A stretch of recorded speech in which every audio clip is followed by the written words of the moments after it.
Bill Gates. Starting with Microsoft, where I had monomaniacal focus, giving up weekends and vacation. It wasn't some big sacrifice. I loved it. The idea that everybody would use a computer was somewhat ridiculed. So it was kind of fun saying, no, this is really going to be mainstream. If you look at it from the outside, you see Steve Jobs and yourself having this competition, envy, jealousy. What was it actually like? He said we were the General Motors and he was Mercedes. In social networking, we're still arguing about what the policy should be. Algorithms reward outrageous things, even if they're not at all factual. I've always underestimated how incredible my father was. He would say, hey, I'm sorry I worked so hard. And I'd say, no, it's fine. I feel lucky that he lived as long as he did. It brings tears to my eyes because he was incredible. Do you remember one of the final conversations you had with him? The #1 health and wellness podcast. Jay Shetty. The one, the only Jay. There's so much conversation today, I feel, about work-life balance. Do you think that sacrifice and that dedicated time was necessary for the levels of success? Or would it have been possible in another 19 way? October No, I think that 2024, for for sure. Microsoft to be Yeah, successful, October even though we 19 were was the 2024. first, we had a broader concept of software 19 than October. the other companies. We would be what I would call hardcore, and in that case, the work is what I want to do. It's not like, oh God, I've got to earn a little bit more money. It's this is the thing that throughout my childhood I was so lucky. Because of my parents and some early friends, school I went, I had these exposures to computers that were very rare. And so I had, all these thousands of hours of programming experience and great feedback on, okay, how do you do it better from the very best adults? I got to see what was coming. And the idea of being part of making that real, I woke up and said, okay, I'd love to get to work. My younger self could stay in, days at a time. I don't do that now, but then it was just in no way a hardship, because I felt we were part of something that would be very empowering. And, competitively, I wanted us to be the ones to make it happen. One of your favorite quotes that I've always loved is you've said, we overestimate what we can do in 1 year and we underestimate what we can do in 10 years. At the beginning, did you over or underestimate yourself?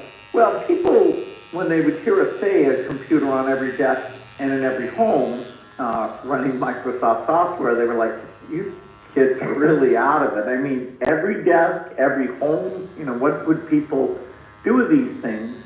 But because the chips were improving exponentially, doubling every couple of years, it allowed us to think of the computing part as essentially being free. And so the only thing that would hold you back is, okay, can you help people with photographs? Can you help them with documents? Can you help them stay in touch with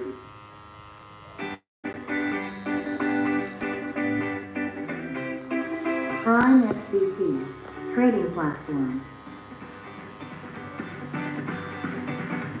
Install and go.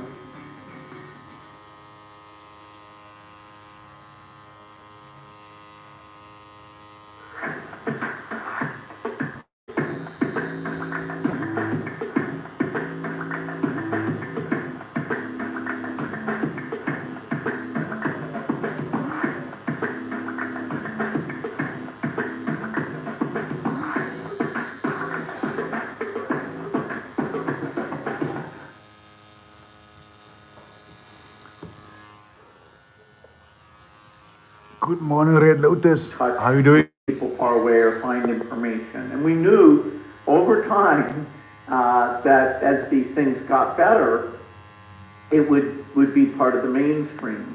And so as people sort of came around to that, they were like, wow, whether it's at work or at home, this is just part of how people do things.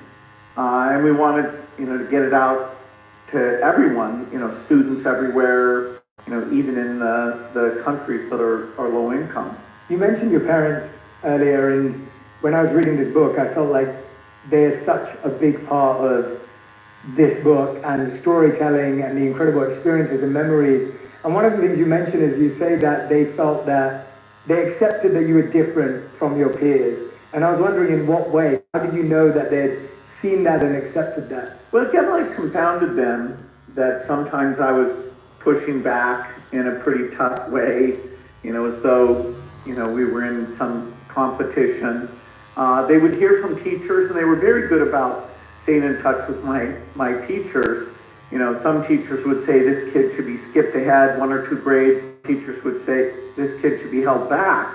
So that kind of is what, make up your mind. I had one experience where I worked on a report about the state of Delaware, and I ended up doing this 200-page report with the Redwood cover. Well, the other kids turned in, 5 or 10-page reports. And it was very embarrassing that I thought, wow, did I, kind of overdo this thing? And yet, that ability to concentrate, would hold me in good stead in terms of reading long books and applying that concentration and curiosity first to cards, then to math, and then finally to software and how would software change the world. But never were quite sure what to do. And sending me to a therapist actually ended up being brilliant, and sending me to a very nice private school where the classes were a bit smaller, and I always got an unfair share of attention from the teachers. We'd have like 15 people in the class, but almost 20% of the teacher's time in terms of telling me what to read or marking my writing up. I got an unfair share, partly because my curiosity or energy level, did mark me out in both positive and negative ways. Yeah, what influence do you think Dr. Cressy actually had on you? Because therapy at that time and in your early age, looking back on it now, what do you feel it gave you? What skills did it give you? Well, it was a very rare thing. In fact, the other people coming to him were these couples that were having arguments. And so in I hope, privacy appropriate way, he would kind of give me a sense of that. He gave me a few IQ tests. He, had me read about Freud and all these things. But slowly but surely, he was saying to me that fighting your parents really has no purpose. I mean, they really do love you. They're on your side. You should apply your energy towards other things. And, eventually he made me feel kind of foolish. Like, yeah, why was I taking these, what I thought were kind of arbitrary rules, or where my mom would say, you should respect me. And I'd say, well, I don't know. And a little bit, as I figured out, I could understand things like playing cards as well or better than my grandmother, or, I could read books that had complicated things. I was a bit showing off to saying, because my cognition is good, why should you be able to set arbitrary rules? But anyway, I'm embarrassed when I think about it now. But Dr. Cressy was so encouraging to me in general, and then got across, he probably understood at the first meeting, that I had to be convinced to make this change, but he did it in this super nice way. And so the idea that, no, my parents, yes, they're imperfect, but wow, they're on my side, that changed my behavior. Yeah, and he also had these beautiful ways of, you said he never belittled you, and I believe he used to mention to you you're going to win, or he wanted you to win. And I feel like that's, what did those things do? Because it's almost like you're saying he made you have this realization that you were wrong, but it seemed like he did it in a very graceful, elegant way. Like, how do you do that? Absolutely. I thought, I need to be so clever to win, and I'm going to apply all this energy to win. And so the idea when he says, no, you're going to win, it's like, oh, I see. It's not because I'm clever, it's because it's us, they care for me, and they're trying, to help me, and, they're I'm doing well, thank you, sir. I'm doing well. Am I ready, how to are go you out doing? in the world? And if I have capabilities, will I develop those and use those? And my mom always had a way of kind of pushing me to do more. I said to her once, you told me to go to the hardest school, and she said, no, I never actually said that. And I said, well, wait a minute, when other... I used to stare at charts to worry. I kept redrawing lines and still felt lost. I doubted myself. Look, Other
One more. And so I have lived this book in my life.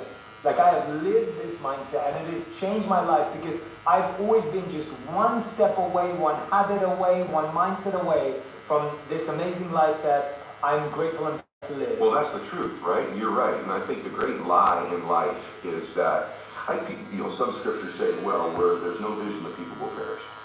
Whatever these scriptures are, you have no vision? If you ask the average person, you want to be happy or sad, what's your vision? They'd say, I want to be happy. You want to be rich or poor? Most people say, I'd like to be rich. Do you want to contribute or make no difference in the world? I want to contribute. Do you want beautiful memories or no memories? I want memories. So there's a vision. Our issue is depth perception. We think it's further away than it is.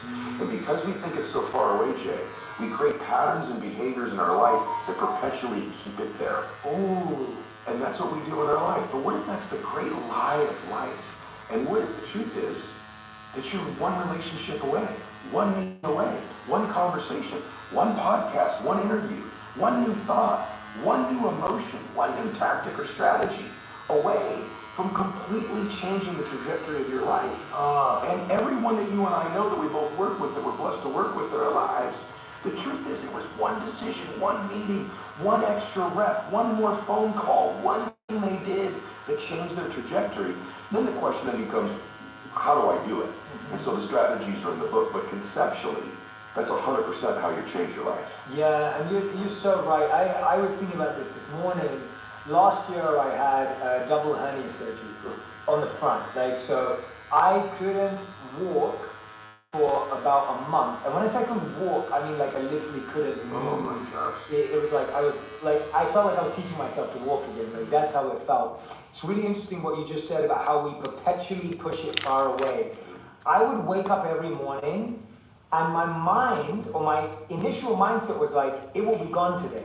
Yeah. It must have gone today. Like, today it will be fully healed. I'll be fine today. And I'd wake up and I wouldn't be. And I would feel like healing was so far away. Yes.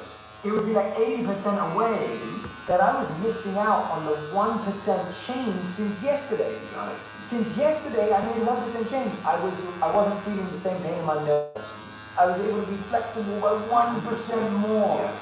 And I was missing out on all of that because I was so obsessed with how far I was. That's the journey. And what happens is when you live with an expectation that these one mores exist, the reticular activating system in your mind filters them into your awareness. I call it the matrix in the second chapter of the book. When you wake up believing, I'm one decision away, I'm one meeting away, one relationship away, that's not a hokey. your mind begins to filter the people, places, and things into your awareness. You develop something called sensory acuity. You hear conversations you weren't hearing. We've all had that experience where we're over here, but I can't stop hearing these people over here. Or you walk in a loud room and you can hear your own name auditorily over all the other names in the room. That's because it's important to you and it matters. You see things. And so when something becomes important to you and you believe it to be true, the RAS goes to proving it for you. And where I learned this, ironically, I talk about it in the book, is my father was an alcoholic and had tried to get sober many, many times.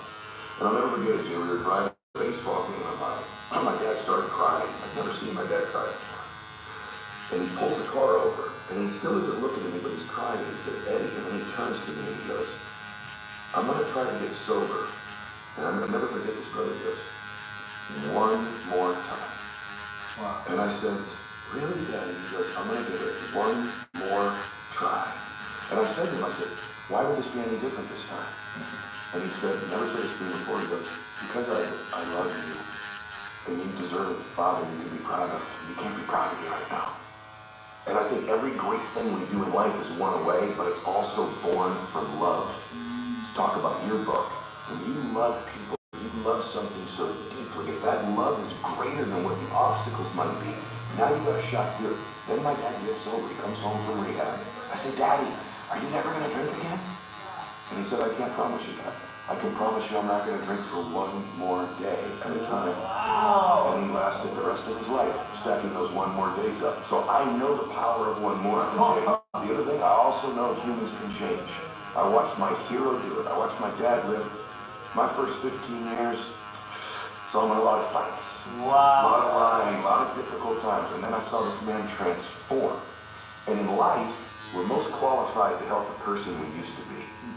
And when we think in life, and I hope everybody gets this, we think the things we're most ashamed of, embarrassed by, our divorce, our bankruptcy, or maybe we've just always been average and ordinary. This disqualifies me from being successful and happy. What if that's not true? What if the hardest things of your life are the very things that qualify you? I'll give you an example. You know, my dad got sober. Somebody helped him. My dad was going to take his life or lose his family, and I didn't know who it was till months ago. Some just human being whom I didn't know. In my dad's darkest hour of his life, Jay said, I'll help you. I'll help you. Little did that person know, I'd be his son. And I'd help millions of people, and I'd be on Jay Shetty Show, and we both help millions of people. And the more ironic thing that this person helped my dad is what qualified them to help my dad. They were a drunk. They were an alcoholic. They at one time were a drug addict. They at one time were lying and stealing and living in the shadows. The very thing that person probably figured, that disqualifies me from having a successful life, was the one thing that did qualify them to help my dad. So if you're listening to this and you've had something you're ashamed of, or a failure, or a setback, you're most qualified to help the people you used to be. That person, that alcoholism they suffered with their drug addiction, helped my dad live those one more days, brother.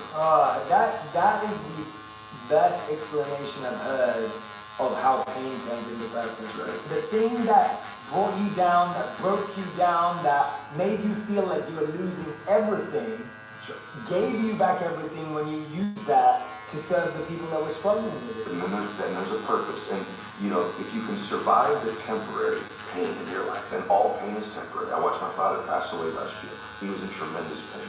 Even our bodies are temporary. Only our souls are permanent. If you can survive the temporary, on the other side of temporary pain, you need another version of yourself, another insight about yourself. And that's why it's so important to grow as a person, because the more we grow and become a new person, we can help those that used to be like us. And that's why you and I are so addicted to growing and learning, and we're curious, because if you used to be a broken person, and you no longer are quite as broken, you can help broken people. If you used to be broke financially, and you no longer are, you can help people. Whatever you do for a living, at one time you didn't know about it. What you do, you can help those who need to know about it. And so you're immensely qualified if you understand the power of doing one more. Oh, I love it. I love it. Tell me about, so let's say, and you probably come up against this all the time. Chair a little bit lot closer, of people say, okay, I'm going to practice that. I'm with you, Ed. I love you and Jay. I'm listening, and I go, yes, I'm going to practice the power of one more. Now, what I find, and this is why you're so great at teaching this, because you're not teaching it as a gimmick, a glitch, or like a little affirmation. This is like real. It makes sense. Like, it works. People get so tied to the result that when they try it the next day and the sales meeting doesn't go their way or the pitch doesn't go their way, they go, it doesn't work. It doesn't work. Why didn't it work, and how should we respond when we fail or get rejected? Well, it didn't work because you're so attached to the outcome. I coach a lot of athletes, I know you do as well, and one of the things that's a really nuanced thing in life, it's great to have goals. You should have goals. I want to do this or that. But in the moment of execution, you have to separate from outcome in the moment that you're executing and just be present and exist. I talk about this in the book. Here's what I would say, if you're going to win long term, 95% of people have an operating system in their mind where they operate out of history and memory. I like that. And about 5% of humans operate out of vision and imagination. So the reason we're so much happier, I believe, when we're children is we have no history and memory. So we operate out of imagination and dreams and vision. But at some age, some people it's 5 years old, some it's 8, some it's 18, some it's 28, they create a history. And that history then becomes the operating system. So even if they take on a new behavior or tactic, they're operating out of a pattern of thought and belief that's historic and memory-based. And so the number one thing I would say is begin to operate out of your imagination again, out of your vision again. Create from that place. If you create from that place, now you're not tied to the result in that moment. You're giving yourself space to imagine and create something new in your life. That I've never heard. This guy is powerful. That is so powerful. You're so right about his kids, and we don't have any memory. Power of one more indeed. We don't have any limits. And begin to listen to the people around you and say, hey, you're the product of who you hang around. How do I know if they serve me or not?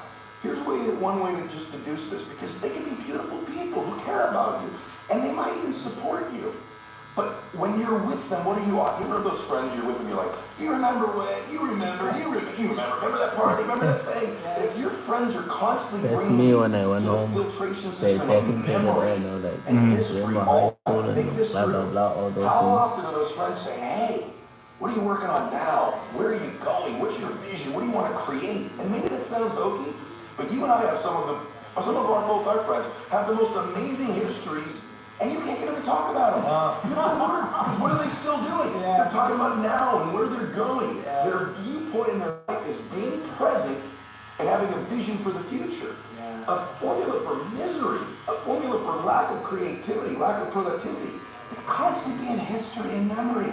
Even if it's good, it doesn't serve us. And for most of us, it's not good. And we keep living from it or trying to move away from it. Create a new future. Don't move away from the past. Create a brilliant, imaginative, curious, vibrant vision for your life. I love that. Yeah, we're always trying to create the same past as opposed to a new future. And I find that what's really interesting about that, all the studies show that nostalgia makes us believe that the past was more phenomenal than it actually was. Remember that party you went to college, it's better in your memory than it actually was. If you actually could have gone back and remembered how you felt hungover and what you broke, You're reliving in moments in your mind because it was the best. Wasn't it?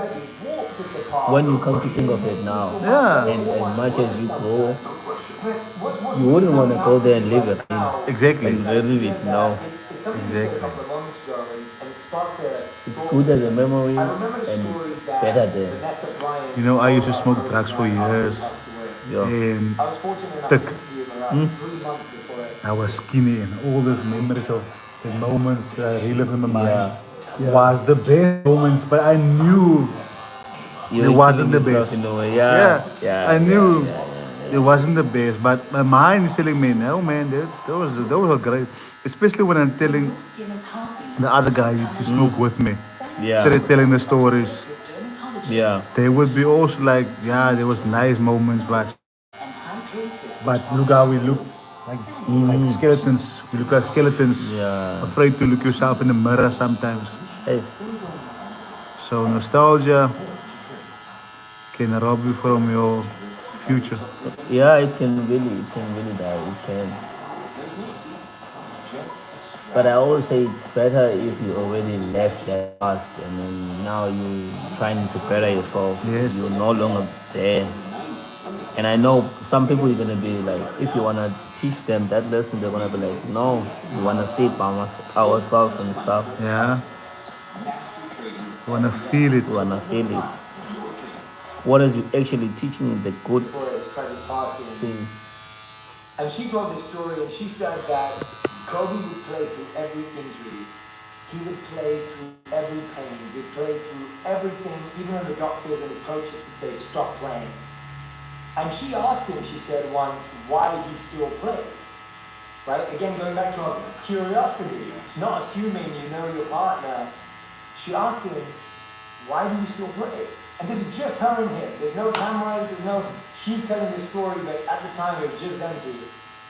He said it's because there's someone who's paid for a ticket today.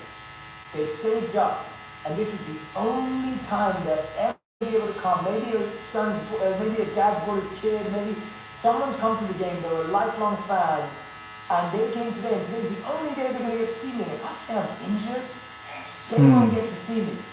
So I'm going to play so that person gets to see me play. Wow. Yes. And it's like, that's love. That's love. That's what you were saying. Love for something is in the present moment also, right? Love is not just for the past. And it's funny how important one day is, man. When my dad got sick, my dad got cancer. When he first got sick, he goes, hey, my dad was a dude. He goes, look, I'll fight this one time. Okay, I'll do your little chemo and your surgery, but I'm not going to pour poison into my body. I'm not going to lose my hair. I'm not going to deteriorate. I'll give this thing a shot once. If it doesn't work, I'm out. That led to 8 years of him fighting it. Wow. Chemo, radiation, proton therapy, surgery, chemo, experimental chemo, and he did lose his hair, and he was in pain. And I'd say to my dad, I said, Dad, you're suffering so much. He said you wouldn't suffer. He said, no, Eddie, I'm in pain, but I'm not suffering. I choose not to suffer. And I'm not suffering because I get to see my grandkids again. And I said to Mike, I said, Dad, why are you doing this? And he said, you only understand the power of one day when you're threatening with never having another one. I'll do anything for one more day. Get to be with you one more time. Give your mom a kiss one more time. Maybe I'll see one of my granddaughters get married. And he goes, I'll do anything for one more day. The beautiful thing is I was actually with Kobe a week before he passed away. We were in the same gym. Our daughters play volleyball. And ironically, that day, I watched Kobe walk out of the gym. There was only a couple dads left. It was late at night. He stayed and I stayed. And he had his youngest daughter in his arm and he was rubbing his other daughter's back. And I remember taking note of it because I was with Bella at the other end of the gym and I remember thinking, I don't hug Bella enough. I need to hug, no joke, bro, it's in the book. I went, I gotta hug Bella one more time every day. Not just once a day, plus one more time every day. My daughter's gonna get extra hugs because Kobe does that. What if I could have said to Kobe when he got in his car, Kobe, you have one more week, brother. Yeah. Tell those that you love them. Get it right. Whoever matters to you, make it right. Call your dad, make it right. Call your mom, call your family. What if the day before you, Kobe, have one day left? And my dad, same thing. I was with my dad when he had 1 day left. I was with my dad when he had 1 hour left. I was with my dad when he had 1 breath left.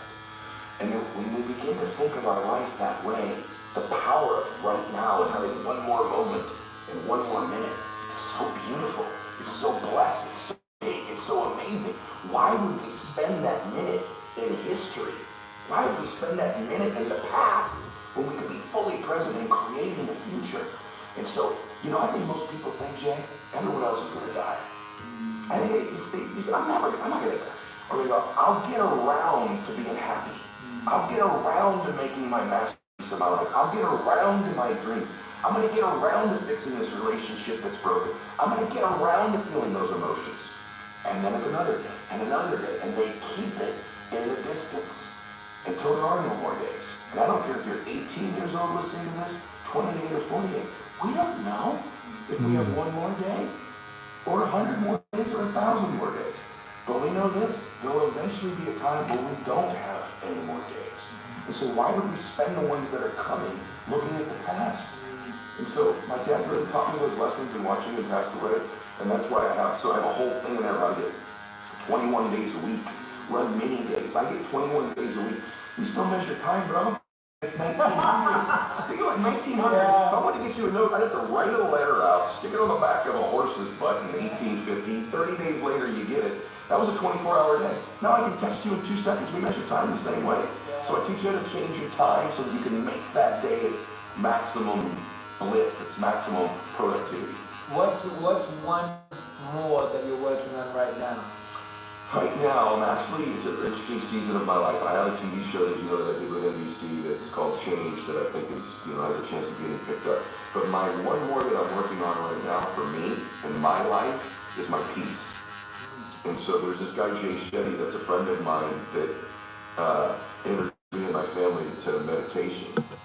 And I'm giving myself the gift. I don't just do it in the morning now. I've given myself the gift of one more time every single day of just emptying my mind and trying to be fully present. And it's been work for me. I get that busy type of a mind, but I have found that my peace in my life.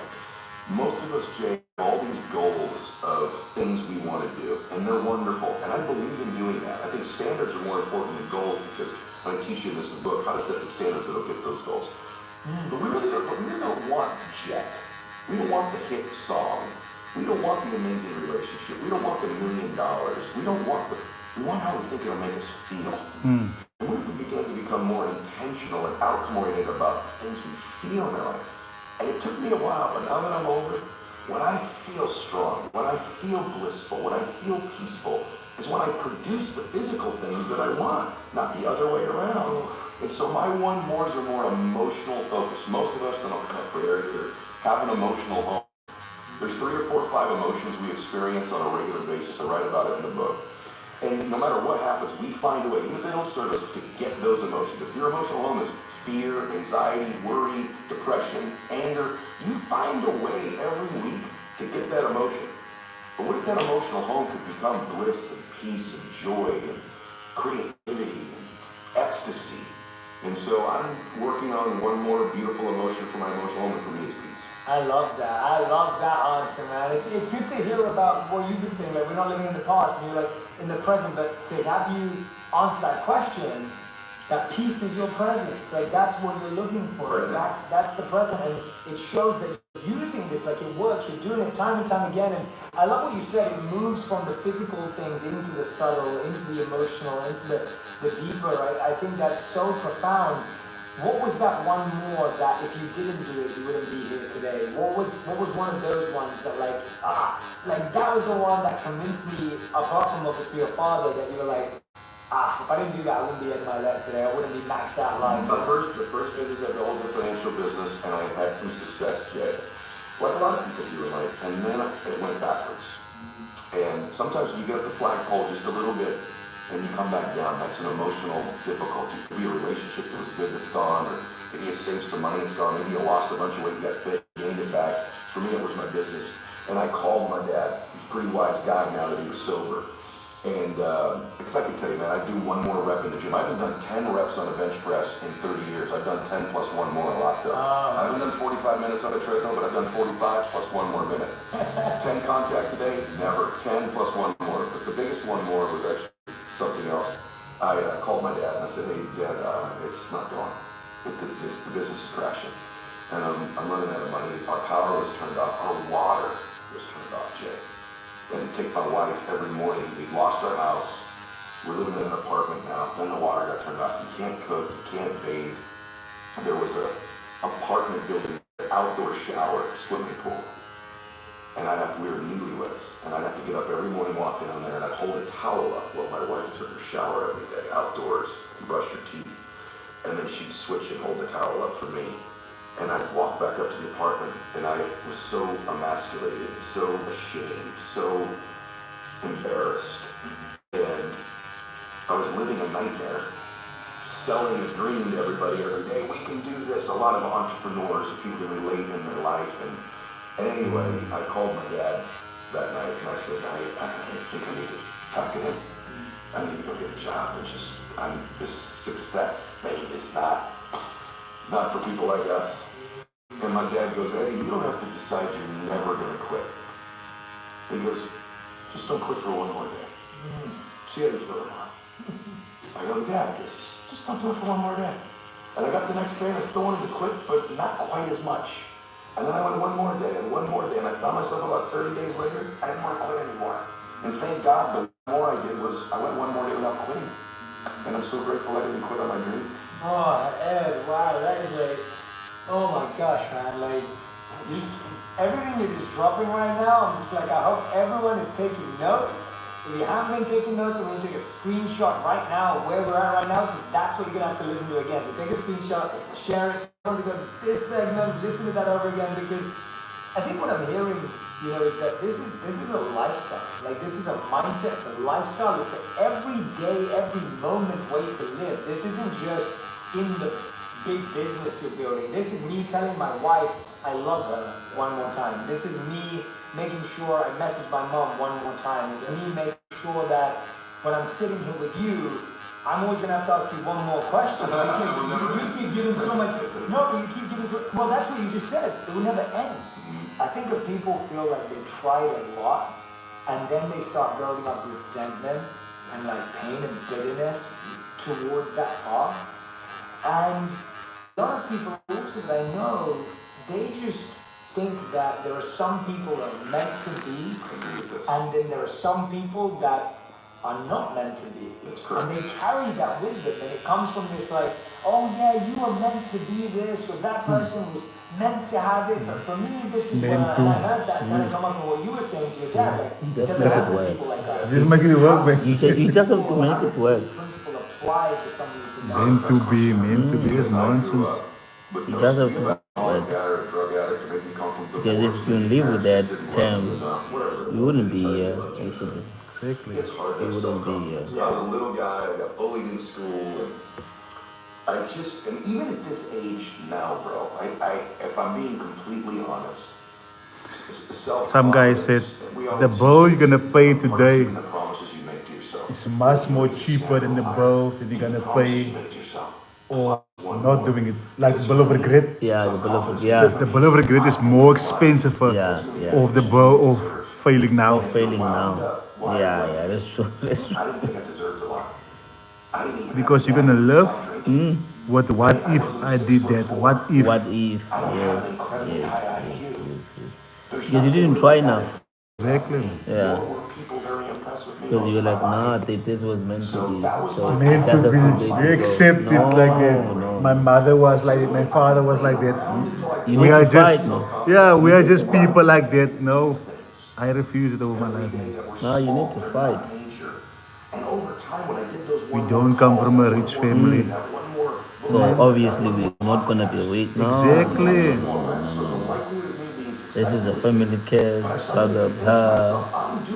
Who are you? No. Maybe I deserve things other people aren't going to get. And slowly but surely, I started to convince myself I did deserve it based on what I was Is there doing. plug by your side? Not necessarily the caliber of my talent. Plug in the data, man. Use yours. Yeah, Cold in here. there's a thought I've been having recently, and it's that You see? comfort creates self-care, but discomfort creates Getting self-respect. cold in here now. Right? Like, it's what you're saying. That the one more discomfort every day, that's where just on it, self-respect comes Yeah, just from. plug it in. You don't, Yeah, it's plugged in. yeah, you don't, Oh. you don't start to trust yourself or build self-esteem It's gonna or go on. believe in yourself. Just say it to yourself. It's coming what you just said. You go out there and take one more meeting and see what you learn. You go out there and take one more risk, one more discomfort. And I guarantee you, if you have a successful or happy friend, whichever how you determine that, and you ask them this, they tell you that we're right. Yeah. They would tell you, gosh, that's right. Yeah. It's right. And the difference between winning and losing, happiness and sadness, is so small. It's almost scary to talk about. But the good news is, I think I kind of know what it is, and it's this one more. Absolutely. The people that I know that are the most successful and happy have more uncomfortable conversations. Agreed. They have more uncomfortable days. They have more discomfort in their lives. Yes, totally. But selective discomfort. One of the other things that I'm asking from now, like going into like the people that I know that I'm thinking about, and can see their faces, and I want them to know that I'm asking for them. A lot of the time, one more in the wrong direction can also be really misguiding. Sometimes people, and I know you're a person of faith too, and so we can touch on this. Sometimes we're climbing the mountain and we keep doing one more, but we're actually going further away from who we are, who we want to be, our faith, our partners, right? We know people who built multi-billion-dollar companies but lost their kids. That's right. Or they become famous and rich, but their partner cheated on them, or like really a lot of this stuff. And people who didn't do all of that, that's happened too. Sure. Like it's both ways. How does one use one more and make sure it's in the right direction? Such a great question. I'm doing this now regularly because I've made some of those mistakes and what I do is I check in with myself one more time. Meaning, it's important to ask yourself what matters to me now. See, if you look at this conversation 20 years ago, the things that mattered to me then are so different than what matter to me now. But a lot of us keep operating out of what used to. Maybe you've achieved or pursuing a dream, and it's really, truly no longer your dream. It's no longer your dream. When I was young, listen, if we were to do a podcast, you say, hey, I need you on the show. People are going to love you. You're going to get recognition. You're going to get all this acknowledgement. And now we're bending my hot button, my need. I believe in the 6 human needs. My need was significance and recognition. And there's nothing wrong with that. It's wonderful. And so that's the button to get me to move would be significance, recognition. Well, I've been blessed the last 30 years or so of my life to have a beautiful abundance of significance and recognition. It's no longer what fills me. Now you get me to do an interview, you go, hey, why is it calling me? Is it on? It's cold. cold. Getting cold now, man. Yeah. Getting cold now. But I know me now. Right now, I'm in a season of my life that's contribution. It's giving. It's what fills my heart. And I think it's checking in with yourself one more time. What matters to me now? What do I want now? What's important to me now? What season? Maybe you're in a season where you need to rest. Maybe your spirit and everything about you is telling you, hey, it's time to feed you again. It's time to recharge. If that's the season, then answer that call. Don't play out of a past playbook. And so for me, that's the season I'm in now. And I'm sure that in 5 or 8 more years, there'll be something else, but I regularly, on a monthly basis, you recommend it in your book so beautifully about your relationship, checking in. You have these strategies you teach about weekly and monthly and quarterly and yearly with your partner, checking in with them. I also recommend you check in with yourself and what matters to you now. And so for me, it's a matter of checking in now so that I don't lose my family in the pursuit of my business or lose me. Yeah. Lose me. Who am I anymore? And I've had times where I'm like, this doesn't feel like me anymore. Yeah. And I have at least the ability to at least acknowledge that and to make change. Yeah, and I love that you brought up seasons because I feel like no one, and on planet Earth, we don't have the power to change the season. But you have the power to live the season well. That's right. You can either be right now, it's been raining, right, wherever we are.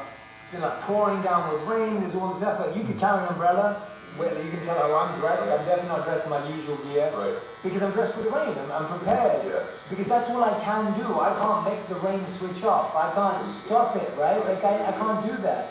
And so I love hearing that you're learning how to thrive in the season. So your season's telling you to rest. You can't force the season. And you have to live it through. You have to experience it. I think you have to remember one thing, man. I think it's just easy as a person to forget this. And I just would love to say this because you're so each of you and I, we were born to do something great with our life. We were born to do something great with our life. And it's important to check in from time to time of what that current great thing is. And sometimes we think it's the big things. It's the people that are on both our shows. They've made this big movie, they've got this big song, they're this big thing. Who's greater? The man who helped my dad get sober? Or the fact that maybe I've helped some people because my dad got sober? That one act was greatness in his life, that kind moment with another person that says, I can help you. Let me connect with you. And so don't discount your own greatness, your own call to do something great. And it doesn't have to be a script or a play or a book or a speech or on social media. It's just doing something great, and you matter. I don't mean this hokey. I'm telling you the truth about you. You matter. You were born to do something awesome with your life. Your family's supposed to do something great as a family.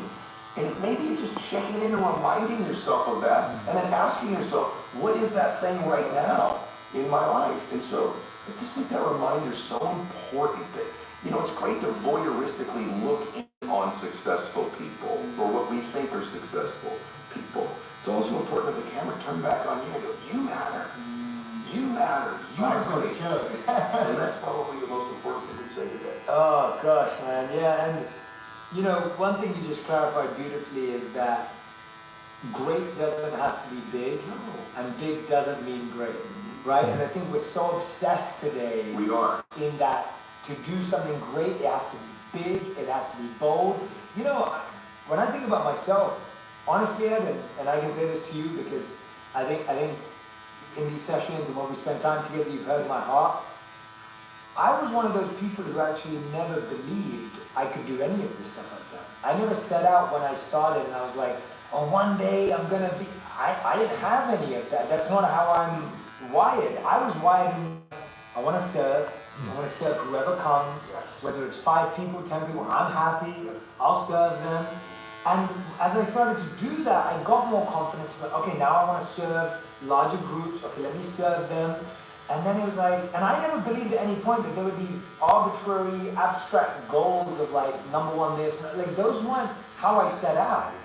And so when I'm listening to you speak, I hope someone's out there thinking, Jay and Ed, I'm like you guys, where it's like, I don't vibe with all that, like motivation, it's like, I just vibe with the fact that I want to have a great impact, like the person that helped your father. Yeah, and you know what we both found in our life too, just to give you insight from someone called me seasoned today, is that, you know, the universe or God really prepares you to step into the next room when you step in with some faith. And so maybe it does start with 5 or 6 people, and maybe that's enough, but perhaps in that space you're in to be a little door open.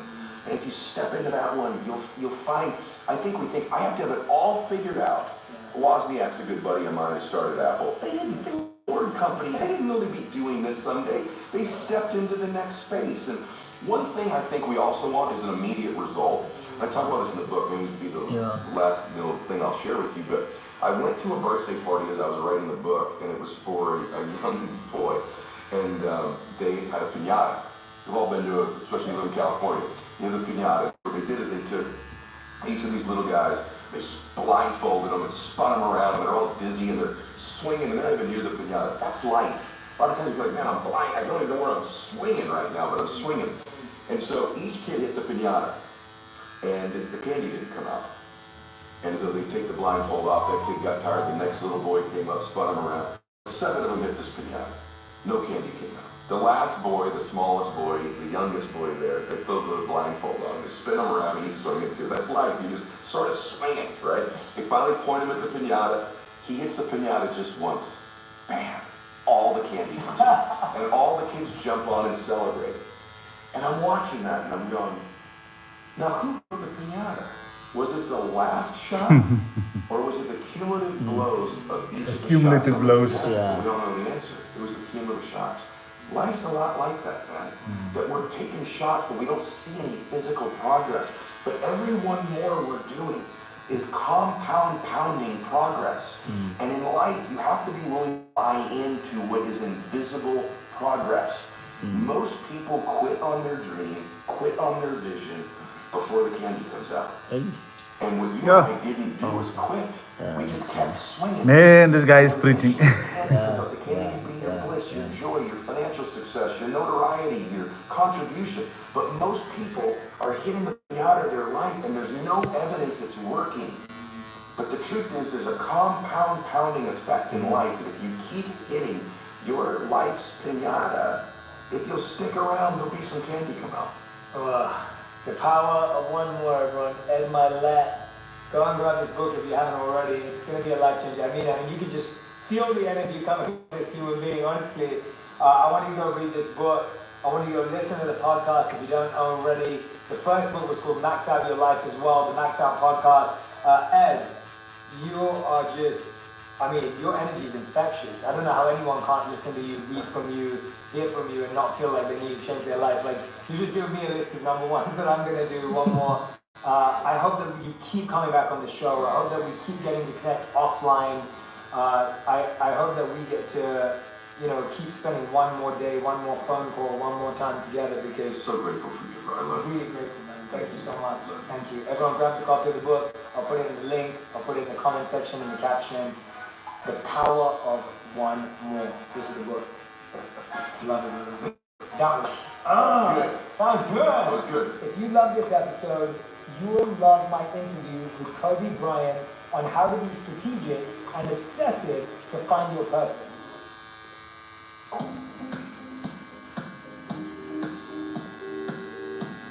Hi, XBT, trading platform. Install and go.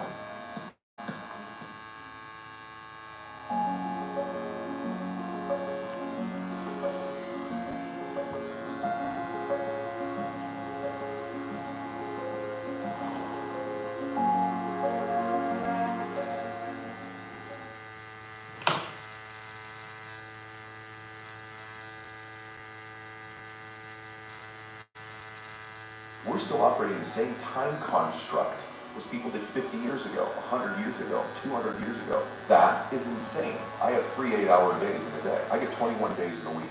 His dream was to be a professional baseball player. He's an entrepreneur, a philanthropist, podcast host. Today, he's recognized as one of the premier business leaders in the world. At my left, your identity isn't your career. It's not your identity. It's a very dangerous way to live your life. It's a hack to confidence nobody talks about it.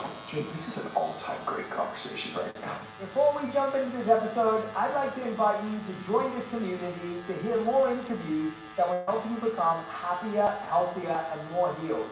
All I want you to do is click on the subscribe button. I love your support. It's incredible to see all your comments, and we're just getting started. I can't wait to go on this journey with you. Thank you so much for subscribing. It means the world to me. #1 health and wellness podcast.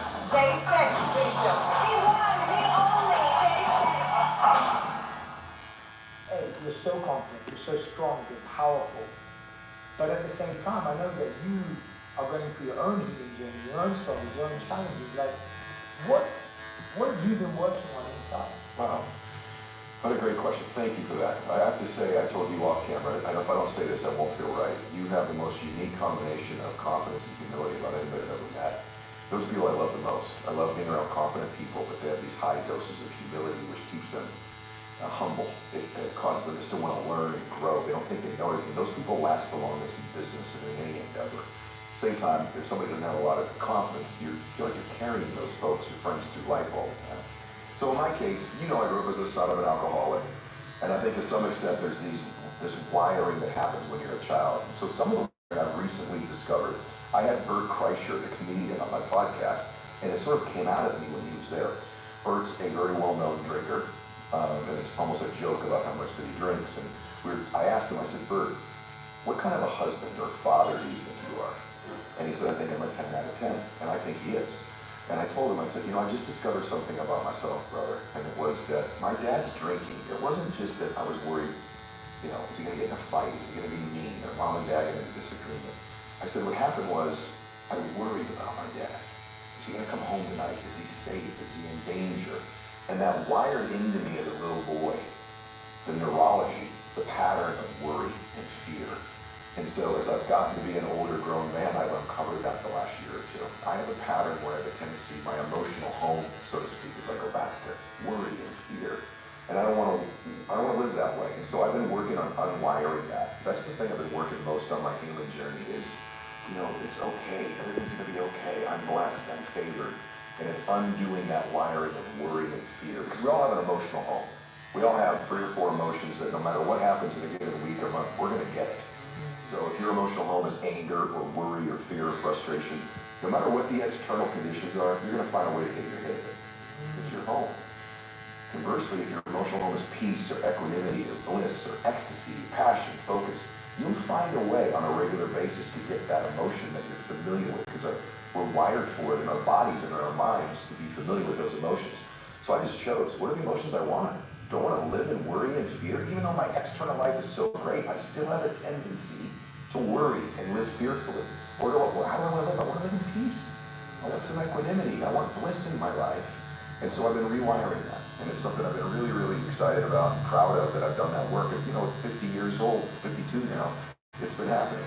Oh, wow, I'm so glad I asked that question already. I'm like, because I think you're so right. I think everyone who's listening will be able to relate to what their wiring is from childhood? Where do we go? What's our emotional home, as you just called it? Where do we disappear to? And it's really interesting because I always talk about my childhood similarly being quite chaotic and quite intense. But my mother's love was like this protective shield. You told me that. That really helped me. And now when I'm listening to you, I'm actually thinking what I want, and I think what we're both trying to develop, is peace in the storm. Amen. It's equanimity in the imbalance. That's correct. It doesn't get My through, case, not to create No. the storm. No, it's fine. I feel it a little bit now. It's better. The room is warming up. I am unbelievable under stress. I operate amazingly under chaos, which is true because I'm so familiar with it. But what I found out about myself was, to some extent, I created a lot of it. Like, in other words, I wasn't comfortable in my life. Maybe people can relate to this if they really take a look at themselves. I wasn't comfortable when things were a little bit chaotic because in life we move towards really what we're most familiar with. We keep moving back to the familiar. That's why some people will date a completely sane person in a different body. You and I have talked about with your amazing work, right? Because we move towards what we're familiar with. So I had a tendency in my life to create a lot of stress and chaos because I operated so well in it. It was a familiar state to be in, even though it didn't serve me. And so a lot of that work I've done in healing and digging deep in my life, it's served me not just in healing, it's made me a better businessman. It's made me a better father, in often cases, a better friend, because I'm not constantly creating this stress and chaos around the people that I love the most. How do you stop creating stress and drama? Well, one is And why do we do that? How do we do it because we're familiar and we wire these things in our bodies. And so this is really technical stuff, but I anchor the good states. And so what happened is that usually where wiring happens is in a highly emotional state. We anchor it in our bodies physically. That's what we do. And so the way out of that is to begin to anchor the great states. So I take advantage of great states. So, for example, just a few weeks ago, my daughter was home from college and we took a walk on the beach. And it was just this blissful experience. It was me and one of the people I love the most in the world. And I'm feeling this great peace and love from my daughters. We're walking and I anchored it. I literally anchored it in my body. I snapped my fingers as I went and I anchored that state. And so, or when I'm walking on stage and I'm about to, have to speak and that adrenaline hits me and that euphoria, the spirit, the energy hits me, I'll anchor that state physically. And so what happens is I'm rewiring myself physically. For example, like I pray on my knees every night. And so I've been doing that for a number of years. I feel great peace when I pray. What's ironic about it is not only is the prayer now peaceful, but the actual physical move of getting on my knees triggers that state. So this is a very detailed answer, but I've rewired. Okay, so I've rewired. So everybody, when you're in that blissful state, everyone's ever heard a song from a different time and it just triggers a state. It's not the words and the music, it's what was going on in that moment. You've anchored it in your body. So when I'm in a good state, a great state, I take advantage of it. I don't let it pass. I anchor it in my body and I sort of rewired myself so that when these ones that I don't want come along, I have a neurology I can change out of that move and do something physical. And it's simple, it's not complicated. You be tugging your ear, feeling something on your shirt, something you do on your knees. So I've created like triggers in my life to put me back in that state. And over time, that's become my wiring now, not the old one. This is more familiar to me than the old one. Tendency now is to move towards the familiar state of bliss, of joy. I'd say 75, 80% of the time now, that's where I live, whereas before 95% of the time I lived the other way. I love that advice, and please be as technical and as detailed as you like, because you sparked so much for me. I was thinking that actually the truth is everyone already has subconscious anchors that we're not choosing. And so an example is when I'm working with a client, often they'll say to me, the moment their head hits the pillow, all of their anxiety goes crazy. What is that? It's an anchored state. It's actually your head hitting the pillow. Exactly. That's exactly right. That motion is creating a sense of breathlessness, maybe tight-chestedness, mental anxiety, and until you retrain that act of I'm going to let my head hit the pillow, I'm going to experience peace, maybe I'm going to play a sound, maybe I'm going to feel a certain temperature, maybe I need to do some breath work, like until you re-anchor that state like you're saying, your head hitting the pillow will never change no matter what you do. No matter what you do, as long as the external conditions of your life continually dictate how you feel, you're an out of control human being. So at some point you have to do things internally to change how you feel, because the quality of our life, you know this, is the quality of our emotions. That's the caliber of our life. So I remember a long time, I'll tell you a quick story. I had not made money for a long time as a businessman. I finally made some money, finally, right? But my emotional home was fear. And by the way, the other side oftentimes of fear can manifest itself as anger. It shows up as anger. When you see an angry person, you're seeing a scared person. And so I was a worrier and a fearful person. Anyway, I was building my first dream home. And on the way over there, an appointment had canceled or something, and I was, and then the contractor had messed something up. We've all had that moment. And I walk into this mansion I'm building, and I'm mad, and I'm stressed, and I'm angry, and, where's the contractor? And I look into the kitchen, and there's five or six men in there, all men that come from Mexico. And these men had left their families, and the reason they had come there was to send money home to their families and work. And they're in there, and they were doing work they loved, that they were great at, working on my mansion. And I watched them for a minute. I stood and watched them. And they had their mariachi music playing, and they were laughing and joking and blissful, and also doing work they cared about, that mattered, that they were great at. And in that moment, I stepped back, and I almost, out of my body, I went, if life is the quality of your emotions, they're kicking my tail. They're winning at life, and I'm losing. I have all these things to be grateful for around me, but my home that I keep going to is fear, anger, and worry. These guys who had to leave their families to come to another country just to support them. Imagine how difficult their life was. They had to leave their country and their children to come here to work, to support their families. And they're joyous and blissful and doing work that matters to them and that they're great at. And so I decided, you don't want the mansion, you want how you think it'll make you feel. You don't want the relationship, you want how you think it'll make you feel. You don't want to be fit and sexy and jacked. You want how you think it'll make you feel. So what if I could get the emotions? If I could have these emotions, maybe getting the things I want would be that much easier. And so I focus now. Everyone has goals of their physical things they want. But for me, a lot of outcomes now are emotionally driven because I think if I'm in the right emotional state, I can produce the physical things I want. Make better decisions, Right. you're more clear, your vision makes sense. I completely agree with you. It's like, and I think a lot of us feel like the more we do, the more we take on, the more amount of things we do, the more likely we're going to be successful. And I wanted to talk to you about this in terms of your schedule, because I know that that's like, You and I talked about very this in my important thing. life. Yeah, like, walk me through your schedule. What does it look like? Thank you for It's busy, but I have learned, you and I just were talking about this, I've learned to say no. And I've learned that this is just recent. I'm a people pleaser. And so a lot of times I am, I have a deep voice and maybe I look a particular way. You wouldn't know that inside as this person, I just want to please people and make them happy because of my childhood. My dad was in a good mood, then he wouldn't drink that day.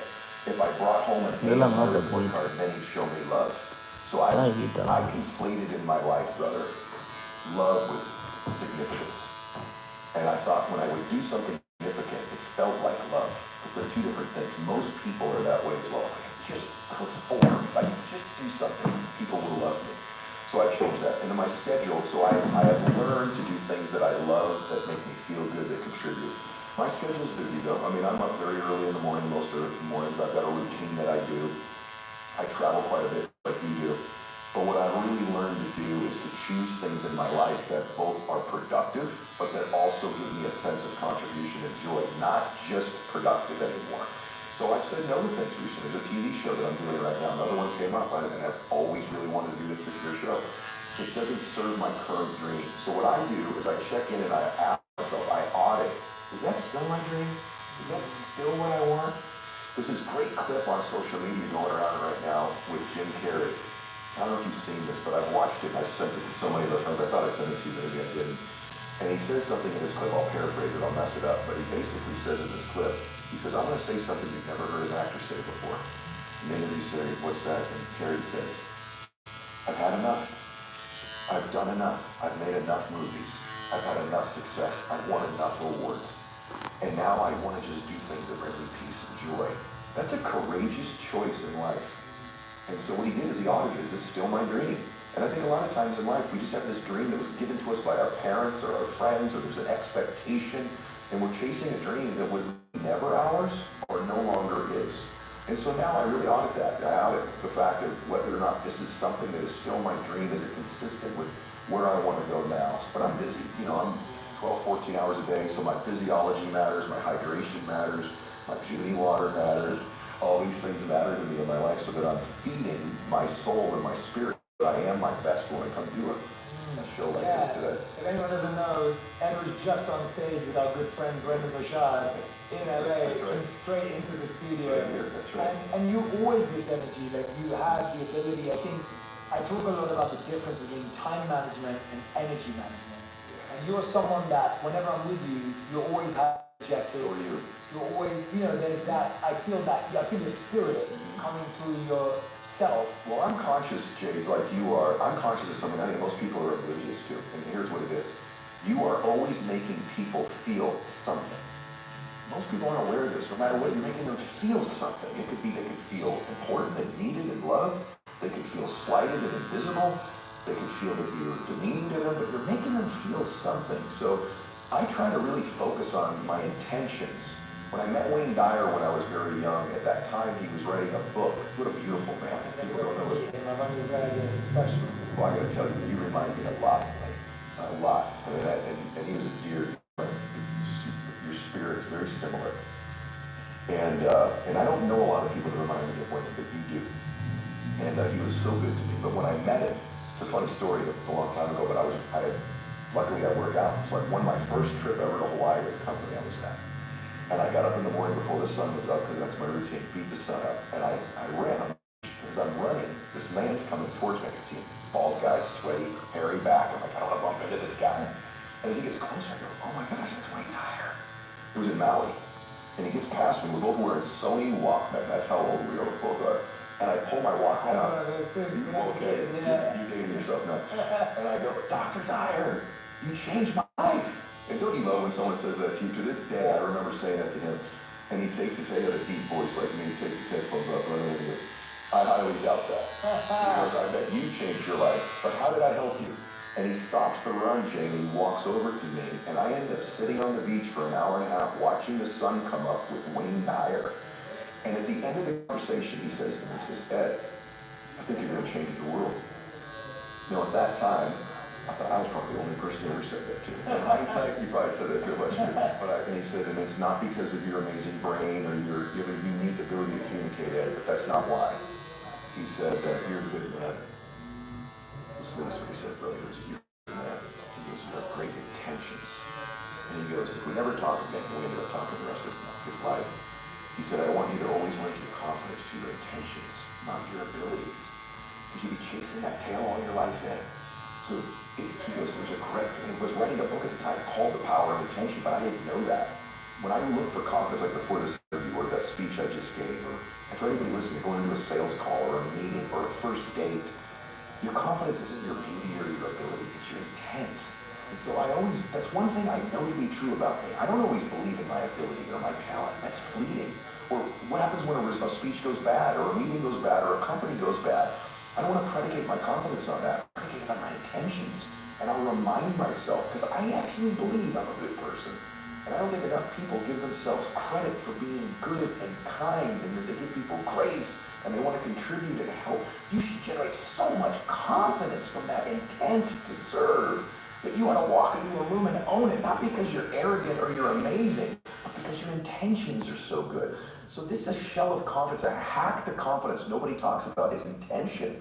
And I learned that most from Wayne, and so that's why I can bring an energy to something, because I'm pretty confident. And that confidence is that I'm going to say something amazing. It's that my intent is to serve. And so you vibrate at a high frequency. Yeah, this is why we get along. I can relate completely. I've always said, whenever anyone asks me what my morning routine is, the number one part of my morning routine. No, I'm used to you.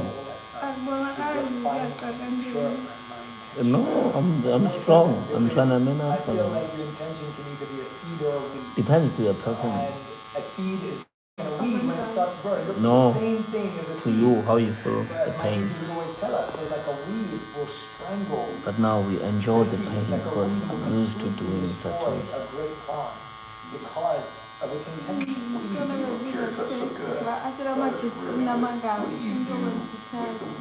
No. You can't be drunk. Plucking and extraction process. Bagan Start with awareness of No, why this am I the making nettle is very nice. decision? This What one. is driving me towards this?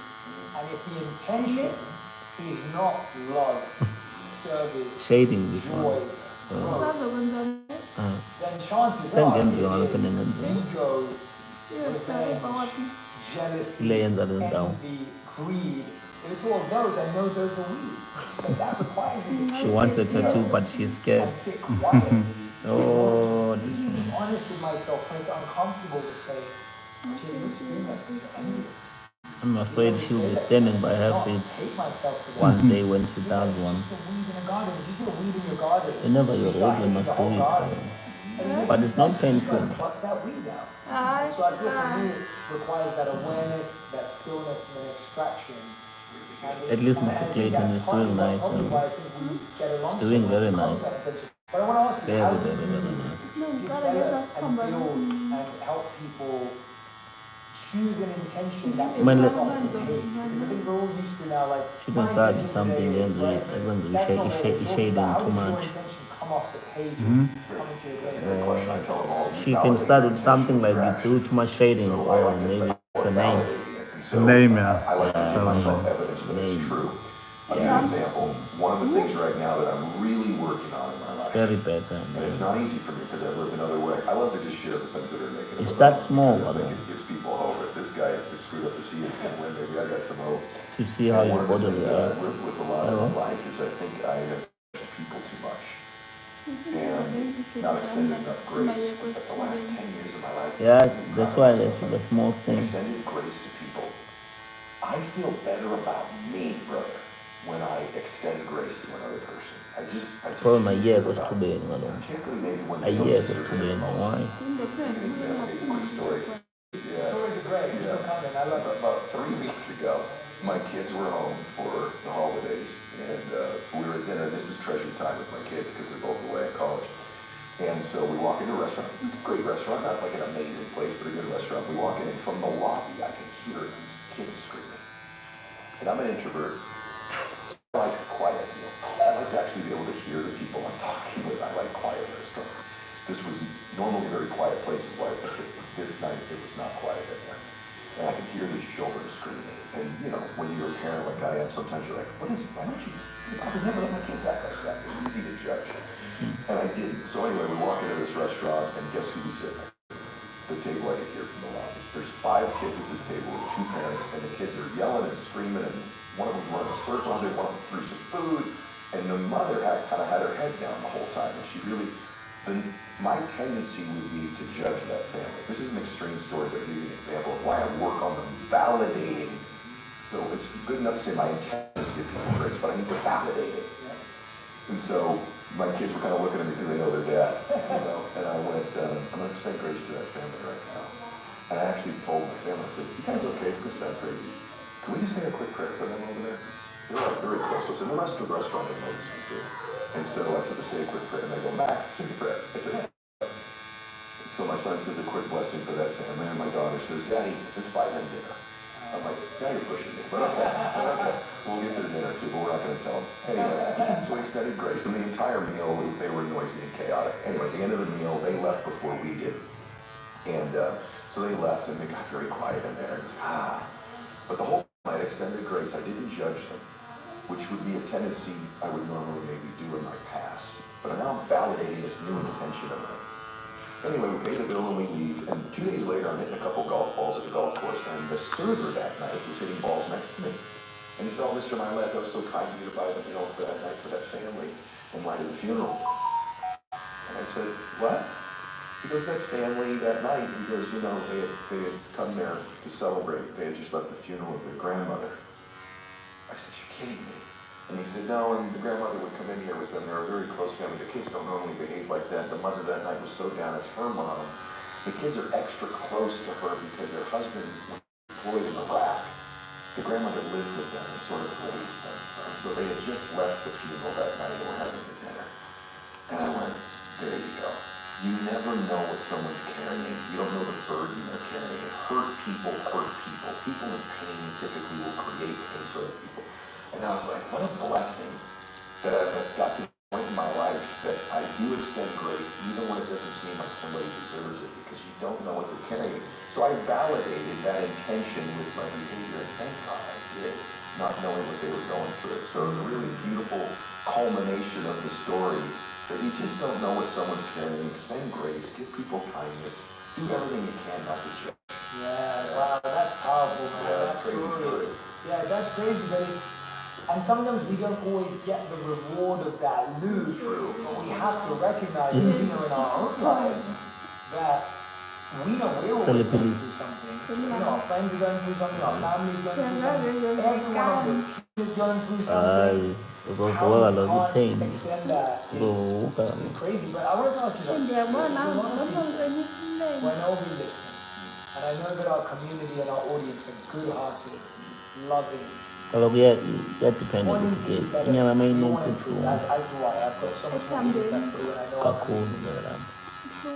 They often feel like, even though they lead with love, everyone around them is Correto, causing pai. them pain, is Cheita, negative, eu is te toxic. abo. They don't feel that around them. And they almost get exhausted trying to be this bigger, graceful kind of person. And I'm sure you felt that. I know you're the right person to ask this question to. What do you do when you feel everyone around you bringing you toxicity, negativity, and poor energy? How do you operate? I reduce proximity to them in those moments, and sometimes they are the weeds that need to be weeded out of your garden. That's the most difficult decision, but sometimes it's not weeding them out, it's reducing proximity. And then I've created some havens that I can go to sort of escape that for a few minutes. And so some of those are actually people. I've got 2 or 3 people in my life that when these other people are losing it and acting in a toxic way or acting out or antagonistic towards me or other people, I've got another person or 2 that I can go to that shifts my state, that is my rock, that is someone that I can express myself to. For some people that might be therapy, but in my case I've got 2 or 3 just great friends that I can go to. They set me straight, they give me perspective. What great friends give me is they give me perspective. This will pass. They're going through. Over time, I've built to shift the energy in the room, shift it. And the way that you do it is, to me, it's just really speaking truth to people. And sometimes in a kind way, speaking truth to them about their behavior and their conduct and letting them know that you're better than this. You are better than the way you're conducting yourself. You're better than this. And here's why I do that. Truth, I think, vibrates at the highest frequency. So if you want to influence somebody, you have to be vibrating at a high frequency. That's telling someone the truth in the moment. You can tell the truth to somebody in a kind and gentle and generous way. But when you don't address someone's behavior that's toxic towards you, you're not operating in truth. And what happens is you reduce your own vibrational frequency, and it can get worse. So the way you rise above and shift the energy in the room is actually by operating in truth with somebody. Saying, look, I love you, I believe in you, and that's why I'm going to tell you the truth right now. Yeah. And here's the truth. This thing you're doing right now, this way you're handling yourself, is so beneath who you really are. You're capable of so much greater. And I want you to know I love you and believe in you enough that I'm going to share with you the truth. And by the way, there comes these intentions too. If you've sown enough seeds into someone, they know your intention. I think you can challenge people. I think great people are good at challenging other people. And the only way that you can challenge somebody is they have to know you love and believe in them first. Like even in your companies, listen, Jay's life is just exploding, right? Everything about that he's got going. So a lot of people depend on you. A lot of people work with you. Yeah. And you've got to be able to challenge them to raise their standard. You can't do that first. You have to make deposits into people before you can make withdrawals. Sometimes Anytime you're challenging someone to say, I need you to step up, that's a form of a withdrawal. You have to make the deposits in someone of belief and love first. And then if you operate in truth, man, your frequency's vibrating real high, you could shift an environment and shift the energy. Oh, I love that. I love that. And it's not a technique. No. It's real. It's real. Like it's not like, I always find like it's not you being nice to someone so you can ask for something back. And that's the way you're saying it. It doesn't come that way. And I love that idea of raising and shifting frequency. And I actually want to give more people the encouragement and courage to be able to do that. Because I think we all do feel I can't shift it. I can't do it. I'm not in control. My reminder would be truth is what shifts the room.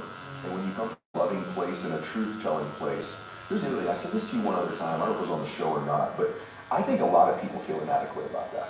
Like, I'm not qualified. There's nothing great about me. Like, I've not achieved something. Or the other thing they do is they hold their sins or mistakes of their life as like weapons against themselves. Like, you don't know about my divorce. You don't know that I did this thing on my life. you don't know, I had this business failure. I gained some weight, and so I made a commitment to get fit, and I'm not anymore. I'm not qualified to shift the energy or change other people. And one of the best examples of that ever, I've shared this with you before, is my dad. When my dad got sober, it changed our entire family's life. I mean, it just changed everything, that one decision my dad made. And after my book, and after my dad passed away, I woke up one night, it's like 3 a.m., and I was crying. And kind of startled my wife, and she's like, what's going on, babe? I said, babe, just realized something. Here I am, 52 years old. My dad had been sober for 35 years. This never dawned on me. I'm like, someone helped my dad. I told you this before. She goes, what? I said, someone helped dad. And that person changed my entire life. Like, that act of helping one person, the ripple effect is I'm his son. And I've been blessed to reach millions of people around the world. That person doesn't know that helping my dad changed millions of lives. And she goes, my gosh, that's incredible. I said, that's not the most incredible thing. The most incredible thing is, what qualified that man to help my dad, who I didn't know who he was at the time? She goes, I don't know. I said, not how perfect he was, not how stupendous, not his amazing achievements. What qualified him to help my dad was that he was also an alcoholic at one time. He was a drug addict. He lied. He lived in the shadows. And so, actually, we're most qualified to help the person we used to be. Oh, yes. And so in life, it's not that you're better than these people. It's that if you can help people that used to be like you, that you used to operate in a way that didn't serve you. Maybe you behaved in a way that wasn't conducive with your character. Because of that, you're qualified to help people that are operating that way. So you're immensely qualified in life to shift other people if you're willing to be vulnerable and reveal your imperfections. You don't connect with anybody going, I'm amazing. Brother, to be honest with you, I have no problems. There's no healing left. I'm just kicking butt everywhere I go. You're like, well, me too, man. We're just touring the globe in Dubai together, you know? That's not the truth. The truth is the way you connect is by going, here's all the things out there. Just looking for each other, right? So like, that you're revealing your imperfections that connects you with people. And just for everybody to remember, you were born to do something great with your life. And when you were a little boy or a little girl, there was probably one person who made you feel that way. And you want to give yourself the gift right now. Who's that person? When you're a little girl or a little boy, it made you feel special. It was probably only one, maybe two. Maybe it was your parents or your grandmother or grandfather, a coach, a religious figure. There's someone that was in your life and you felt something about you because of the way they looked at you or spoke to you. And the amazing thing about that is, they were right about you. They were right. For me, it was my papa, my dad's dad on 80 Afternoon. Used to drive and pick me up on Sundays to go get donuts, Jay, to get for my cousins before church. And he'd drive me, I'd look at the big papa. Everyone, when you think about that person, you'll get emotional. For you, it's your mom, right? And he'd look down at me and go, hey, you're my favorite. You know, he's great. You're my favorite. You're amazing. You're going to do something great with your life. You're the special. I go, hey, big papa. I am this little boy. I just could feel his belief and his love. He was the only person who ever treated me that way. The rest of the world's never treated me that way. But big papa did. And then when the other grandkids were born, I remember my cousin Peter was born. Jay will laugh at this. He called me. He goes, hey, your cousin Peter was born today. He's amazing. 6 pounds, 7 ounces. He's got our blue eyes, Eddie. I go, that's awesome, big papa. And he goes, you're my favorite. You're my favorite. And all my life, I've carried that feeling from Big Papa with me. And the truth is, if you've had that person in your life, they were right about you. You're supposed to do something great with your life. And the reason it makes you emotional when you think about it now is because it's true. And truth vibrates at the highest frequency. So if you're listening to this or watching this, like, have that reminder. Give yourself that gift. Maybe your big papa's gone now and you don't care anymore. Honor them with who you become. Honor them with the life you build. Honor them with the choices you make. And take that belief. Imagine what God believes in you if that person believes in you. Take that belief and use it as fuel in your life to have some strength and confidence to shift other people's lives. And that, for me, that was Big Papa. Yeah, no, I was going back with you when you were saying it, and there's something known as a loving kindness meditation. It's very popular in Buddhism, in Hinduism, there's a similar practice, and I led this meditation when I was on tour with every audience across the whole world. And what you have to do in this meditation is you have to close your eyes and you have to allow yourself to re-experience a moment you felt the most love. For some people it's their wedding day, for some people it's their car with their grandpa, for some person it's their mother, whatever it may be. You have to really feel it through the 5 things you can see, the 4 things you can touch, the 3 things you can hear, the 2 things you can smell, and the 1 thing you can taste. Really immerse yourself in it. And then feel it in your heart. And then feel it cascade from your heart all across your body. And then if you try and give it out to your friends and family, to the stranger at the restaurant, to the rest of the world, it's so possible because your feeling, as you're saying, that will never run out. Your memory of your grandpa saying that to you, that will never, ever expire. It will always be there, and the amount that can be recycled into giving love to others and to feeling love always. Whereas what we do is we try and set for the next person to love us. We're setting for that next person to say something amazing about us. And with that, you're always running out. Because it comes once and it goes, and it comes and it goes, whereas that one person, you're so right, that loved you. This is an all-time great conversation right now. It's because we just went deep. I think there's a validity you just said to a truth that's just so profound. It's very difficult in life to transfer to somebody that which you're not experiencing. So in order to transfer true love and true belief in somebody, you have to be experiencing it so that you can give it to somebody. And so giving yourself that gift allows you to give it in abundance to other people. Yeah. That's pretty good. That's awesome meditation. I think one of the reasons, again, why we get along, why we're having this conversation is that we both believe in this paradox. So we both talking about currently, at the beginning of this conversation, have talked about very like spiritual, emotional, universal ideas of existence. But at the same time, we're both good at getting stuff done. Yeah, yes, not all philosophy. Correct. Right. And I think that's something that I've always tried to do in my work, where it's like, I don't want anyone in the world to just think that, oh, if I change my mindset, everything's just, because I don't want to fool people and I don't want to mislead people, because I know in my life that spirituality and strategy have had to go together. Yes. That sincerity and structure have to go together. And I find that combination is what's allowed me to live a fulfilling and successful life and continue to create it. You haven't made a decision unless you've taken an action to validate it. Yes, exactly. That's the thing that you're exactly right. People that come to our events or may just hear this conversation go, oh, I just really need to sit around and really vibrate high. You think about this. No, you don't. You have to put your feet on the ground. You've got to work. The real truth is if you've made a decision and it's real, you'll validate it with your work. You'll validate it with your effort and the choices that you make. And the truth is this, like, because I think a lot of my confidence comes from, I'll be candid with you. I know this about you. I'm going to outwork you. Here's the truth. I'm going to outwork you.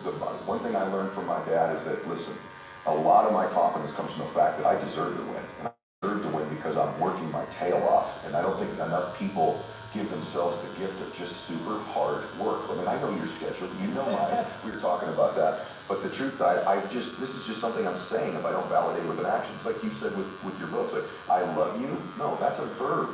There's an action that's taken to validate that I love you. There's things I can do to give evidence of the fact that I love you. And so, no, you can't just sit around and think about these things. You've got to get to work. You've got to implement them. And then, by the way, when you do that, listen, the reason I can speak with such clarity on this stuff is I've done them. I've been in situations where this stuff has been tested and tried and true. So I'm a huge, huge advocate of work, of taking the steps necessary to do it. And I know that that's something with you. Like when I met you, I had a notion about you that wasn't accurate, which was that you were more of just this, listen, we're just going to get quiet, meditate, empty our minds here. Everything we want is going to come our way. Then I met you, and I said this to you off camera. There's a fire and an intensity and a work ethic to Jay that I think would surprise most people. You're this very unique combination of this very tranquil, peaceful, loving, kind being, so wound tight and wants to win, is intense, and is going to make things happen, and wants to max out his life, and isn't just sitting around waiting for it to come his way. He's going to get a lot of it. And that's one of the things I admire about you. Absolutely. Walk me through how you translated that grace, that love, that kindness into a plan for like 2024. Like, how do you translate that? Like, what does your day look like? What does a quarter look like? You built businesses that are successful. I want to know that part. because I love that connection I'm trying to make here between this sincere heart to this strategic mind. It is my perception of time. And so I believe you can bend and manipulate time. And so here's what that looks like. I don't buy into a 24-hour day. That's an archaic time frame. See, you and I live in an age where, really think about it, 100 years ago, I wanted to get something done, I'd have to write it down somewhere, stick a stamp on it, or put it on the back of a horse a few hundred years ago, and you get it in a month, and then you translate and get it back to me in a month. Now I can text you in 3 seconds, but we're both going to manage time in 24 hours. When I was in the school, I had to go to a library to research something in a thing called an encyclopedia, right? And then write it all down, type it on a typewriter. If you make one key mistake, you got to redo it. Now I can Google it, print it out, and it's done. Yet the same time frames are managed, and so that's insane, right? I can email, I can text, I've got all these things on my phone. So we're still operating the same time construct as people did 50 years ago, 100 years ago, 200 years ago. That is insane. And so I have a huge advantage in my life that my days are mini days. And so I have 3 8-hour days in a day. I get 21 days in a week. 21 days in a week. And so my first day is 6 a.m. to noon. And in that day, we've all had that day where we go, man, I've got more by 8 a.m. done than I've done in a week. That should be every day if you want it to be. It's your expectation of time. Here's the thing. When something is scarce, it's more valuable. Okay, so that's why a diamond is worth more than a piece of paper, because it's more scarce. When your time becomes more scarce, it becomes more valuable, and other people treat you with more value. So that's one benefit. But my first day is 6 a.m. to noon, and in there, I'm trying to get in there the amount of productivity, joy, business, fitness, whatever it might be, that I would get in a 24-hour day, compressed and manipulated at time to the 8-hour window. Why? Because of all the technology at my advantage. Now, there may be some days that's a Netflix and chill day for me. I'm not saying it to be hyper-productive. That's okay. But maybe on Sundays, a lot of people have that. I'll have a day like that, but it's not every day. And so the second day starts at noon, and it runs all the way. Usually, I can check them to 6 hours sometimes. Sometimes I'll go 6 a.m. to noon, so it's a 6-hour window. I give myself a 2-hour buffer. The second day starts from noon to 6 p.m., and in that second day, I'm trying to get the same amount of stuff I would get in a 24-hour day in my 6 to 8-hour window. This year, there's 6-hour days.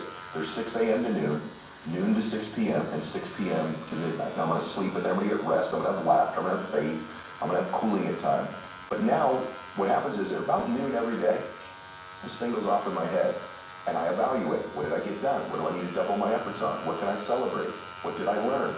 So when an average person does it at the end of their day, I'm doing it at noon, and it now automatically goes off. It's weird. My mind knows when noon is, and it knows when 6 p.m. is, and the same thing happens at 6 p.m.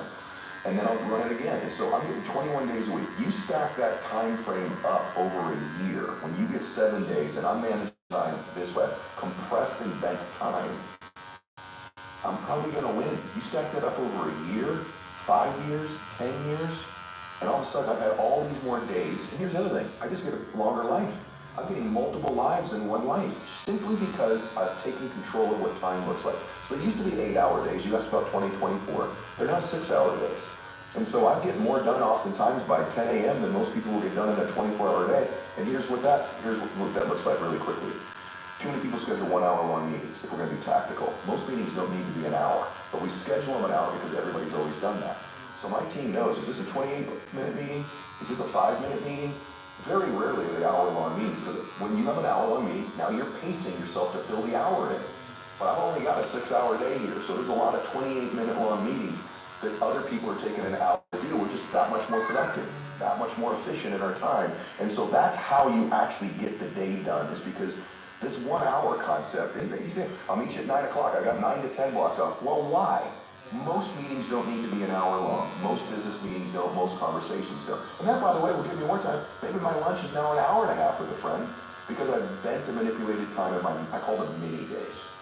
I'm so happy you shared that, because I just even that concept of us understanding how we're using time in an archaic way and thinking about how many hours in a day in an archaic way. It's bananas to me. That concept in itself is mind-blowing. And you can create your own version of a mini day. Maybe you have 2. Maybe you're going to break your day into 2. You know, for me it was 8 hours and I moved it to 6 and I felt no difference. But I love that time clock. There's not enough time. Most people evaluate their goals. Like really productive people will do it at the end of the day. in the middle, maybe the end of a month. How did my January go? And you know this, most people, it's the end of the year. So most people's a year, some will do it a month, really productive people, maybe the end of the day. I'm doing that 3 times in a 24-hour day now. The breakthroughs, the learning, the course correction, the strategic moves I make that get me back on track when I'm off track. And my bad days are only 6 hours long, right? So it gives me permission to shift at noon. Okay, this is a new day. I get a do-over. I get to start again. So it's just a matter of using a time construct that fits with technology in these times. Yeah, it's almost like saying, yeah, we're driving cars now, but it'll take me a month to get free. Yeah, it doesn't make any sense. Yeah. Wow. What's been the habit? Because you also said you shifted from 8-hour days to 6-hour days. Why? First of all, why did you do that? What was the benefit of that? Which, It smells unbelievable. I found this. It's a new 24/7 long-lasting Old Spice deodorant. no one can smell this good for so long. I'm a seahorse.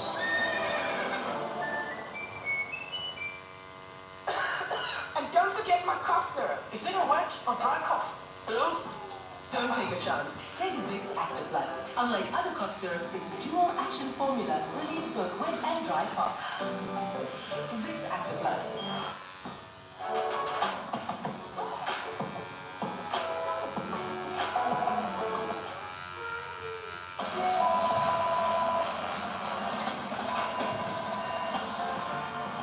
Now's good for an indulgently creamy Nescafe cappuccino. And getting things done.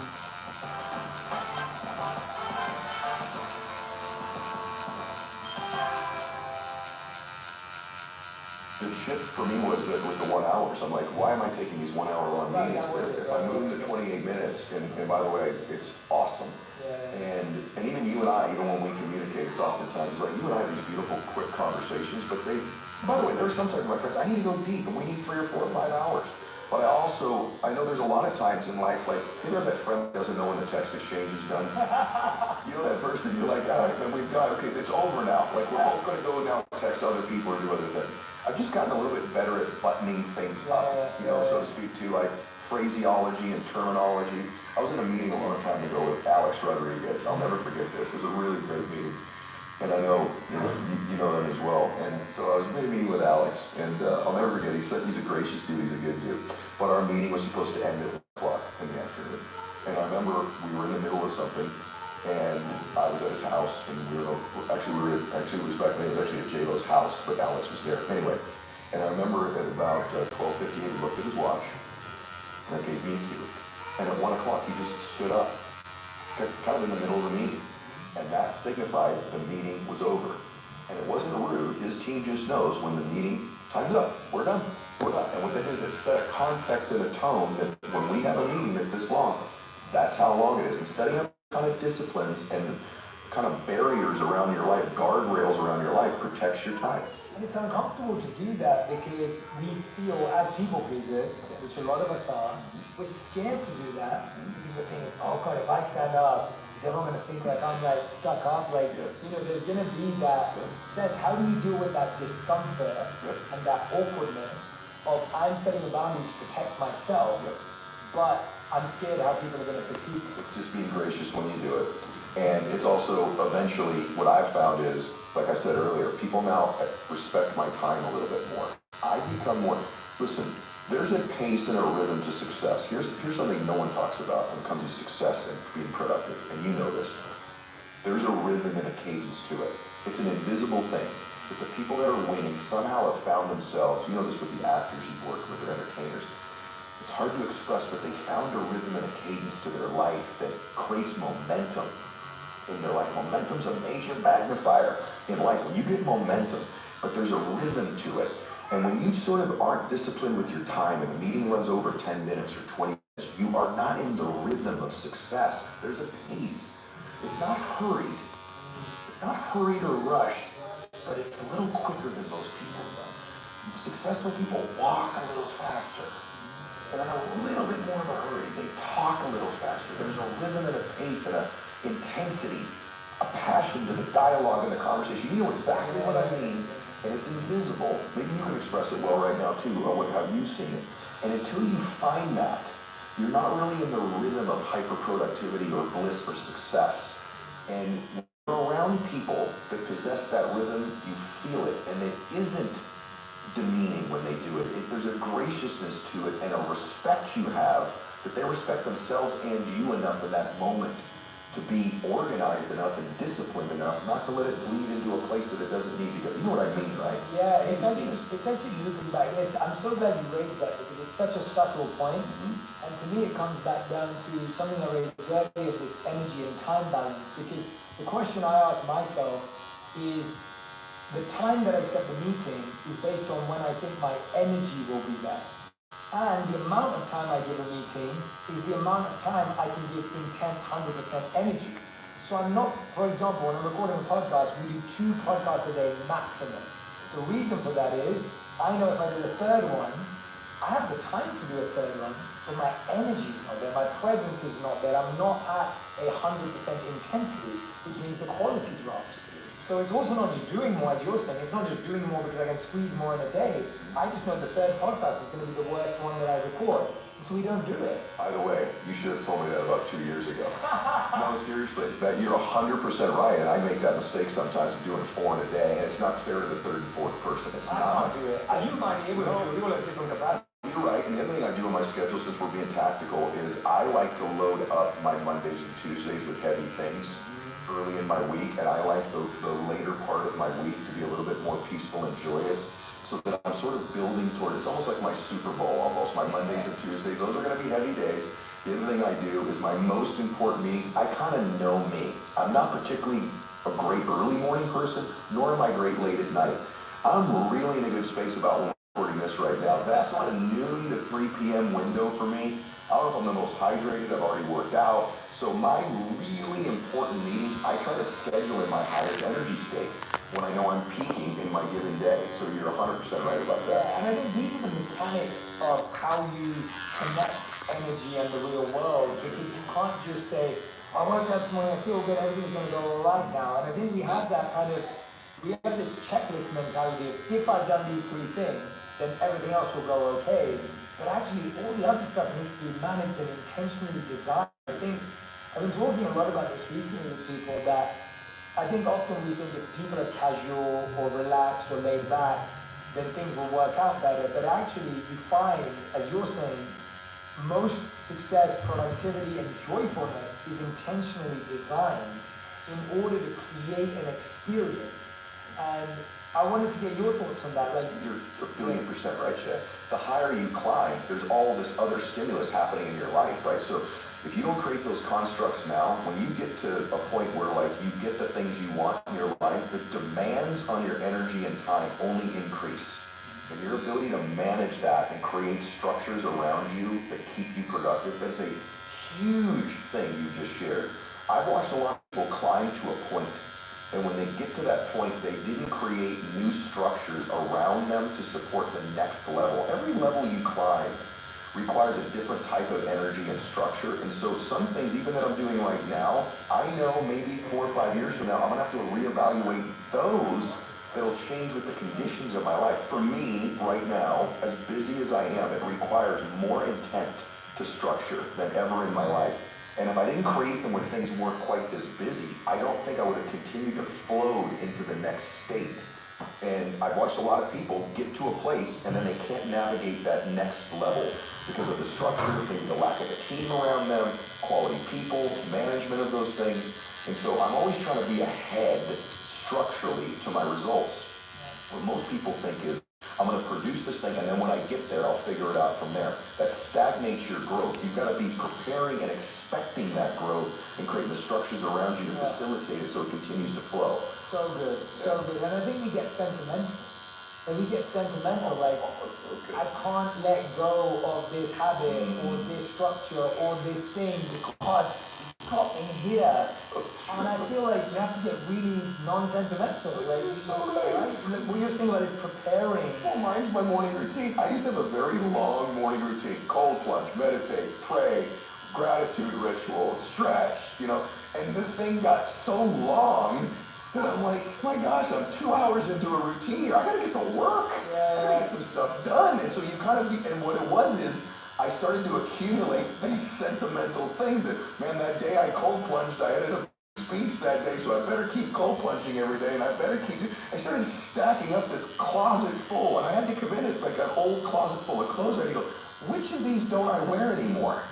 And I'm gonna take this one and give it away. Like, and so you're right. It's the sentimental holding on to things that got you where you are won't get you where you're going.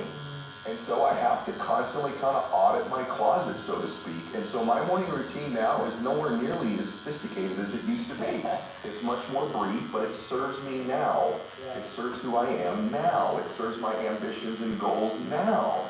And so you're 1,000% right about that. Yeah, a lot of people I speak to as well, they struggle with, and I've struggled with this in the past, where you know what you need to do. You know how much time you have, but then you procrastinate. You overthink. And I'm sure you get asked this question all the time. Like, but I still see it again and again and again in the same people where they tell me, Jay, I'm going to have this done. I'm accountable. I'm going to commit. But then somehow it still doesn't happen for them. What have you found is really useful insight for someone who finds themselves constantly getting stuck? They know what they need to do. They know how much time they have, but they keep procrastinating and overthinking. One, you're trying to get your life back to your identity. You and I talked about this analogy before, so I'll be quick with it. But your identity, your personal belief in yourself, your identity is like the thoughts, beliefs, and concepts you hold to be most true about you. It's a thermostat setting on your life. We talked about this before. I'll give you two things. So like this studio we're in, I don't know, 72 degrees in here right now, something like that. The external conditions, that's a cold, rainy day here in LA. The external conditions, it's 50 degrees outside. That does not affect the internal thermostat in this room. It is 72 degrees. If it was 90 degrees outside, the air conditioners will come on and cool this room back to 72 degrees. You procrastinate because your results are about to exceed your identity, and you're turning the air conditioner on. So right now you're getting 72 degrees of, you believe in yourself, 72 degrees of wealth or abundance or productivity, and you started to heat it up to 85, 90, 100 degrees. You subconsciously turn the air conditioner on in your life to cool it back down to what you really believe you're worthy of and you deserve. So the deep work is you got to raise that identity of what you believe you're worth to 85, 90, 100 degrees. How do you do that? Typically proximity to people who live at that thermostat setting. They will heat you up to theirs. So that's a huge one. That is a huge, I just want to make that, you made that sound so simple and you made it really easy. That is the huge one. That is it. It is at that gut level. I watch. That's why you'll see somebody who, for example, their love thermostat is 72 degrees, and you go on, you double date, and you go with their dream person. You're like, oh my gosh, they're in love. It's blissful. They're at 90 degrees of love in their life. And a year later, you run into them. You're like, so how is Steve or how's Janet? Oh, it didn't work out. What happened was they turned the air conditioner on and cooled it back to what they believe they deserve. Oftentimes, or wealth. We've all had these friends that. They're 72 degrees of wealth, and all of a sudden, man, their business is kicking 85, 90, 100. And what happens is, it seems coincidental. Oh, supply chain. Oh, this or that. A customer broke off. A car broke down. I had to loan money to a friend. No, those were circumstances. What really happened was, you turned the air conditioners on, and you cooled your life back financially to believe what you believe you're worth. Same in your body. Someone's 72 degrees of fitness. They're getting in shape. They've lost the 10 pounds. They look great. And you see them in a year, and they come all the way back and gained it back. And you're like, what happened? They turned the air conditioner on of their life and got back to what they believe their worth. You've got to change that thermostat setting. And it's typically, like in my faith life, if I was at 72 degrees in my faith, I started to surround myself with the men in my faith life. Man, they live in their faith at 95 and 100. They heated me up by proximity. Now my thermostat setting is different. So that's a biggie. The second one with procrastination is, you've developed a false belief system in yourself of what you need to know to take action. And so successful people are willing to step into the unknown and the unprepared more than people who are unsuccessful. Now, I'm not saying I don't like to research, like, Pod, you're super prepared for today, so am I. But there are just situations in my life of what I think I need to know is much lower than most people to step into the space and perform. So procrastination is really saying, I gotta know a little more, I gotta prepare a little bit more, I gotta get a little bit more ready, a little bit more ready, a little bit more ready. And you keep raising the readiness quota to a point where you never take action. And so you gotta get to this point where you're like, I'm gonna get into the room, I'm gonna start to write that paper, I'm gonna start the book, I'm gonna get into that, and I'll figure it out when I get there. And most people that are successful have this internal belief system. I don't need to know everything to take action. I just need to know enough to get in the room, and I'll figure it out from there. And you've known this with all the successful people you coach. That is something they possess in droves. is the ability to get into a space and step into a room and figure it out from there and not have to know everything. And that's how most of them discovered their passion. Even discovered it because they were just pushed into it. I remember the first presentation I ever gave, the speaker had cancelled. And my friend said to me, well, there's no speaker, you've got to give the talk. And I was just like, what do you mean I'm going to give the talk? Like, the speaker was really, like, well known, like, in the community and all the rest of it. And they're like, no, but we haven't got a backup. And we can't invite someone last minute because it would look bad on them. But because you're a nobody, basically, you can give the talk. Wow. And I was just like, so I started preparing it. I had 3 days. So I started preparing it. I started doing it. I went up there and I just did it. And I loved it. And I was like, wow, this is life for me. And I would never have discussed that if I didn't get pushed into it. It would never have happened. That's a beautiful story. Never have happened. And so I think so many times that you're so right. And I love that you addressed the first part about belief of what we deserve. I just want that to sit with people because Ed, the way you just put that out there, I'm like, that is exactly it. That there is some part of us that just doesn't believe we deserve the level of success we're striving for. And those subtle subconscious air conditioners of our lives that cool down show up as coincidences. But really they're not. They're by design because you're going to cool your life back to what you believe you deserve every day. When I work with athletes, they're like, what do you do with the pro athletes you work with? I'm mainly, this, what do most people want? Like, if someone's really successful, what are you working on?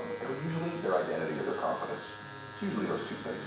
And their identity is the more important thing. Now, the other thing that happens for a lot of people with their identity is they'll attach their identity external to their beauty, to their performance, to their career. And then when they lose that career or they lose that NFL football career they've got, then they don't know who they are without it. So this identity should be deeply rooted in who you are, not just what you do. That's a long term. Let's talk about it. I've been playing around with that a lot myself lately. And in trying to articulate that, because I think the world has convinced us that what we do is our value. So even people's introductions to themselves is, oh yeah, I'm an accountant, I'm a lawyer, I'm an author, I'm a coach, I'm a podcaster, whatever it is. We're describing I am, followed by a doing word, not a being word. And so even our value in society is, oh, so-and-so went to that college, or so-and-so has that job, that we see value. And even in the past, the way you had value was someone was a blacksmith and someone was a baker, and that was their value. And then even before that, we used to barter what we did, and then we could trade that. So much of our identity for hundreds of years has been tied up with what we do. Oh, by the way, you're so correct, bro. I love our conversations. It's a very dangerous way to live your life. When your identity is tied up in what you do, rather than who you are, as you say, you're in a very dangerous place. Because if it's tied to those things and then they don't exist, you're completely lost without them.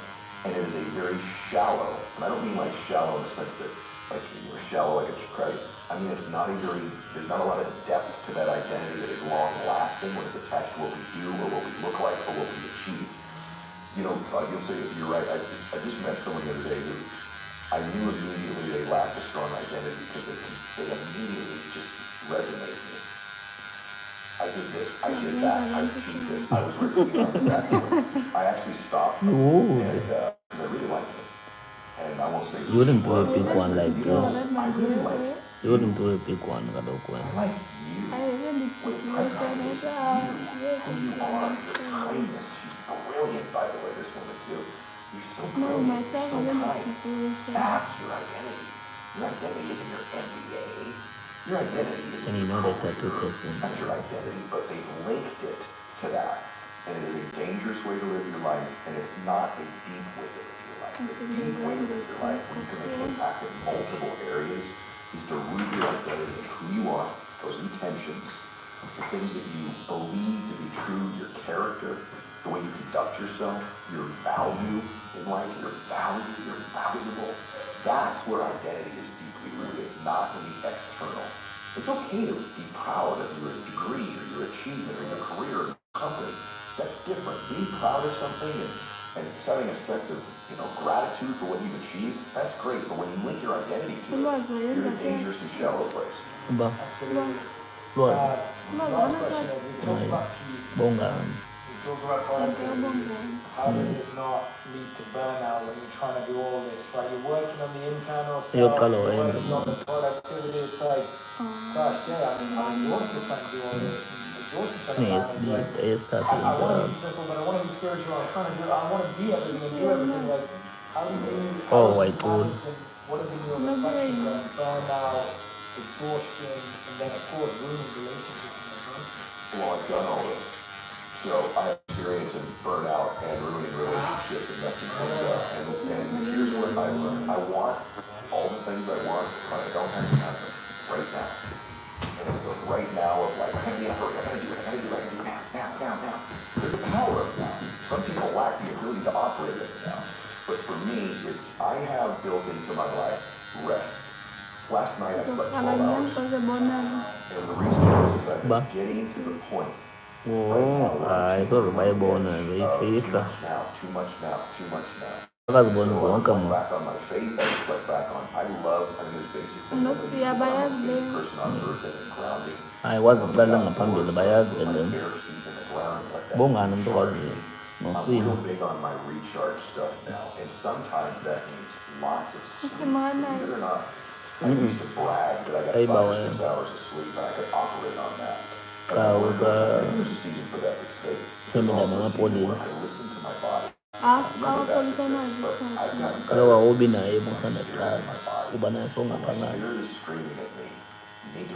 Apply uba unalo mayingabisendaweni ezovela xa beyivezani ngalweni kaloku i-training iyajaja bese. And I've given myself the gift. I'm not afraid anymore. You and I have talked about this privately. I'm not afraid anymore that I'm going to lose momentum. I can say no to something. I can rest. I can recharge. I can reflect. And it doesn't mean I'm going to lose momentum. I used to believe if I don't keep going, I'm going to lose the momentum I have. And the truth is, that's an insecurity in me. That's my lack of identity screaming at me. And there's really 3 things. Whether you believe in whatever your spiritual beliefs are. But if I was the adversary or the devil, what would I do to try to get you off track? What would I do? There's really 3 things. The first thing I would do is I get you to doubt. 3 D's. I get you to doubt. Can I get Jay Shetty doubting himself, doubting that it matters, doubting his ability, doubting he can go to the next level? I'm going to get him to doubt. That's the next one. Yeah, me too. I can see it on his face right now.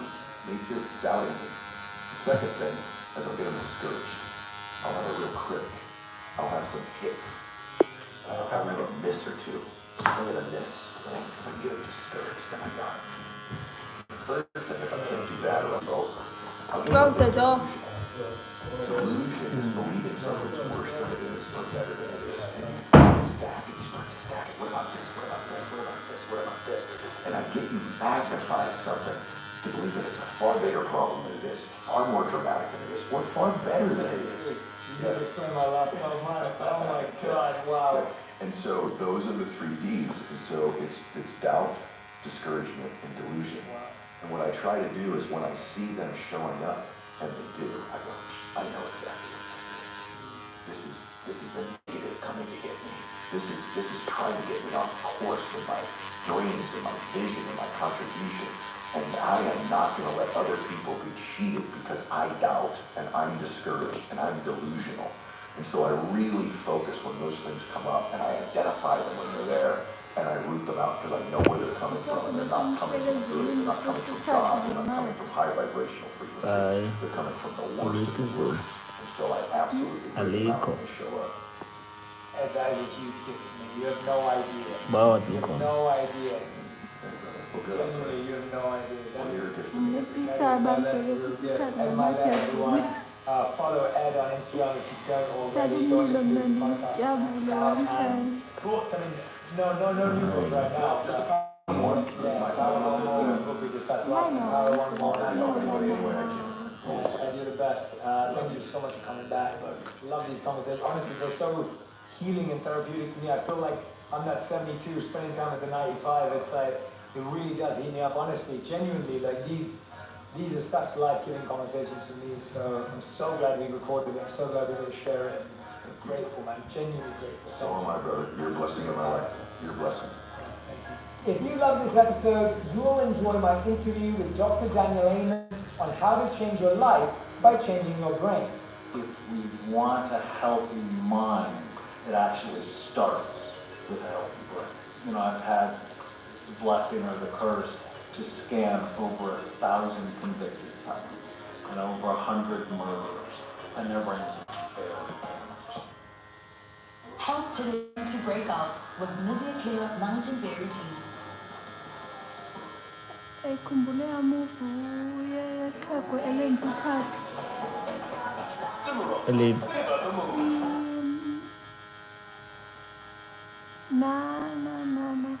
Nangu ukhona babulala bambona iy'ntwana lamuyisele. Solve all of your children's problems. That's the heart of love and logic. Is you want kids to make mistakes. And you want them to pay the consequences. So they learn. Before we jump into this episode, I'd like to invite you to join this community to hear more interviews that will help you become happier, healthier, and more healed. All I want you to do is click on the subscribe button. I love your support. It's incredible to see all your comments, and we're just getting started. I can't wait to go on this journey with you. Thank you so much for subscribing. It means the world to me. Number one health and wellness podcast. Jason. He won. He only. Jason. You talk about mentally strong kids live by clearly defined goals. And I was thinking about that. I was thinking, how do you set a goal for a kid? And at what age does a goal become real? Well, the goal starts with parents. What kind of dad or mom do I want to be? And what kind of children do I want to raise?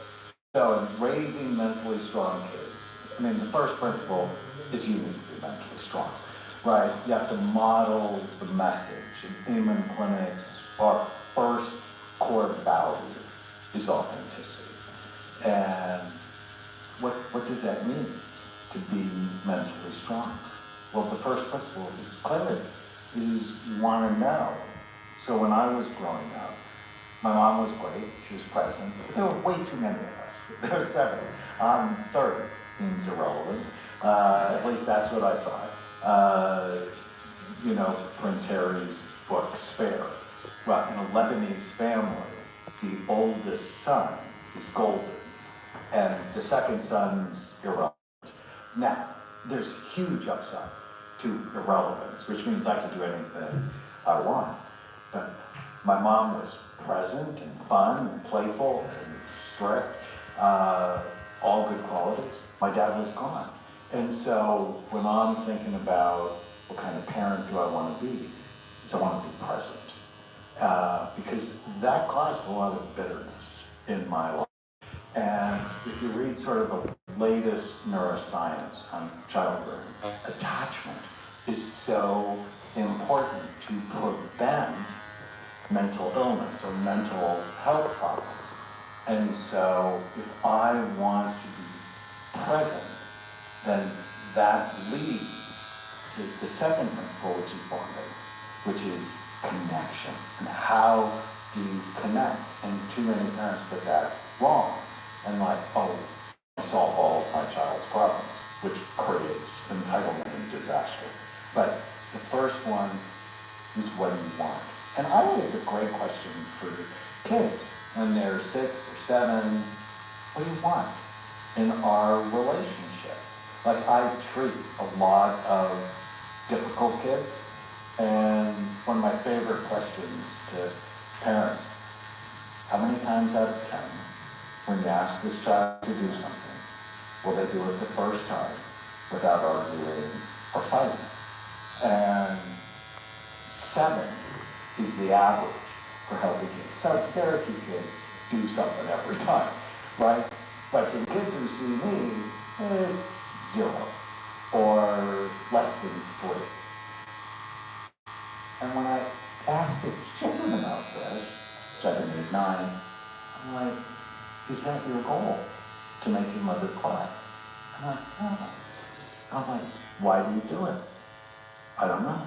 And the fact is they don't know because it's not will driven, it's brain driven.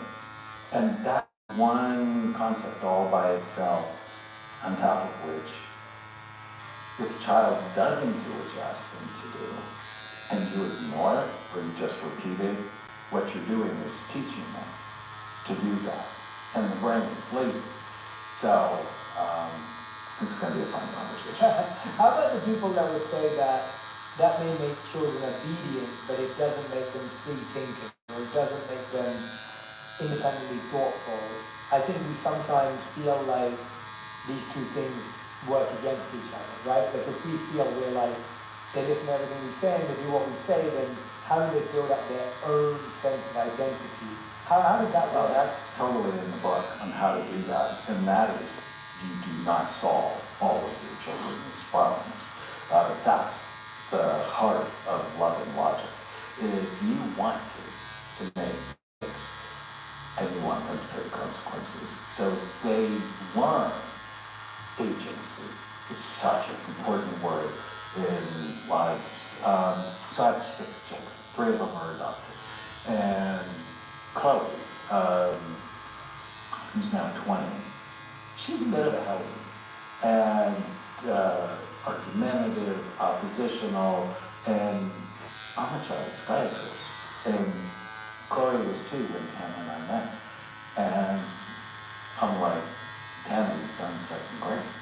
But then we'd like go at it in a bad way for homework for like a couple of hours. And then Tam got a program. I co-wrote the book with Charles Fay, who's the president of the Love and Logic Institute. So she got parenting with love and logic and then took everything they ever created. One night, when it finally clicked that I've done 2nd grade, she told Chloe she'd never again ask her to do her homework. She said, hey, I've done 2nd grade. This is on you. And if you're okay with the consequences of not doing your homework, Mrs. Mink, her teacher, will be mad at you. You won't go out to recess. And if you really decide you're not going to do it, you'll make new friends when you repeat 2nd grade. That was that epiphany moment. Chloe got upset and said, I never said I wasn't going to do my homework. I'm just not going to do it now. She stormed off. 20 minutes later, she came back. No one ever asked her to do her homework again. She's going to graduate with a business degree from Chapman University. She's bright, she's independent, she has agency. She's a hard worker and a free thinker because she couldn't push against her mother to solve her problems. She had to figure it out with, of course, appropriate support. And, oh, by the way, to really push on this idea, if Chloe forgot her homework, there's no way her mother would bring it to school.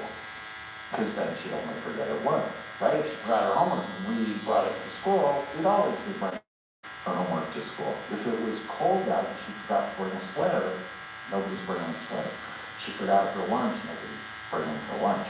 We're teaching her probably the most important skill of mentally strong people. I'm responsible for my life.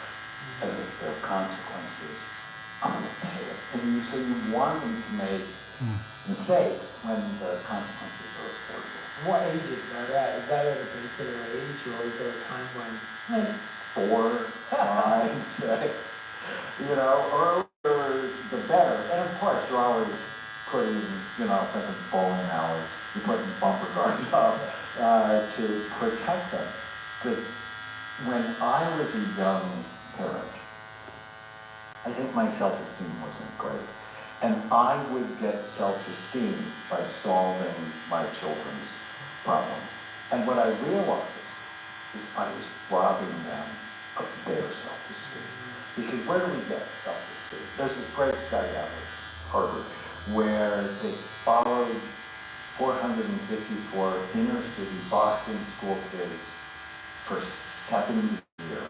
I mean, think about that. I mean, one of the longest longevity studies ever done.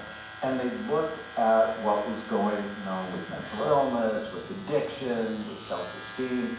And the only thing that correlated with self-esteem was whether or not you worked. As a child, whether or not you had responsibility at home, you had a paper route, you had an outside job. When I was 10 years old, I went to work because my dad owned grocery stores. and work is good. But for people who are affluent, who have help at home, and everything is done for the child, you're really setting a child up for struggles in their life because they won't develop a sense of agency. That's so interesting hearing that. I've always felt that. I was a paperboy when I was 14 years old. And I remember going around the local streets and getting the papers, and it was raining, and it was, at some time of the year in England, it would snow during the Christmas period, and it was hardest to putting this, this trolley, we call it, I don't know what you call it here, but putting this cart that has all the newspapers stacked in it. And then I worked in a grocery store, and then I worked in retail. And so I've been working ever since I was 14 years old. And I couldn't agree with you more. I learned so many interesting skills. I developed so many amazing habits because you had to in order to do it. That resonates so strongly with me. How do you get comfortable watching your child be uncomfortable? Because I can imagine that's the biggest challenge, right? As a parent, loves, adores, cares for this child, doesn't want it to be cold, doesn't want the child to be late for school, doesn't want the child to perform poorly. Your ego is somewhat attached to the child's ego and success level. How do you get comfortable watching the child be uncomfortable in a unemotional way and not in a insensitive way? Sorry. There's something about mom's touch that makes cough, headache, and blocked nose go poof. It's more than just one touch. It's Vicks Vapor Rub. It relieves nasal congestion, cough, body ache, headache, and muscle stiffness. And good medicine. Vicks Vapor Rub.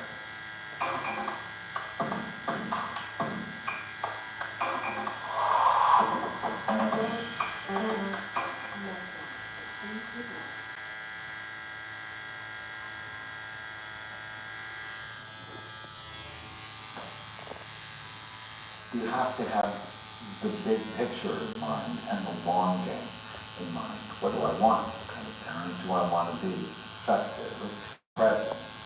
What kind of child do I want to raise? Independent, confident, strong. If I do too much, I'm robbing them of their self-esteem, of their sense of responsibility and agency. And that's a disaster you just don't want. And you need to see it ahead of time. And that's why, the first principle is know what you want. And always ask your kids, so what's the goal for this year? What do you want, right? You're not telling them their goal. I mean, an example, when I turned 18, it's the first time I could vote. And my dad told me if I voted for Senator McGovern, the country would go to hell. So 1970, Richard Nixon running for re-election. He's a very popular president, even though it will turn out to be a disaster against Senator McGovern.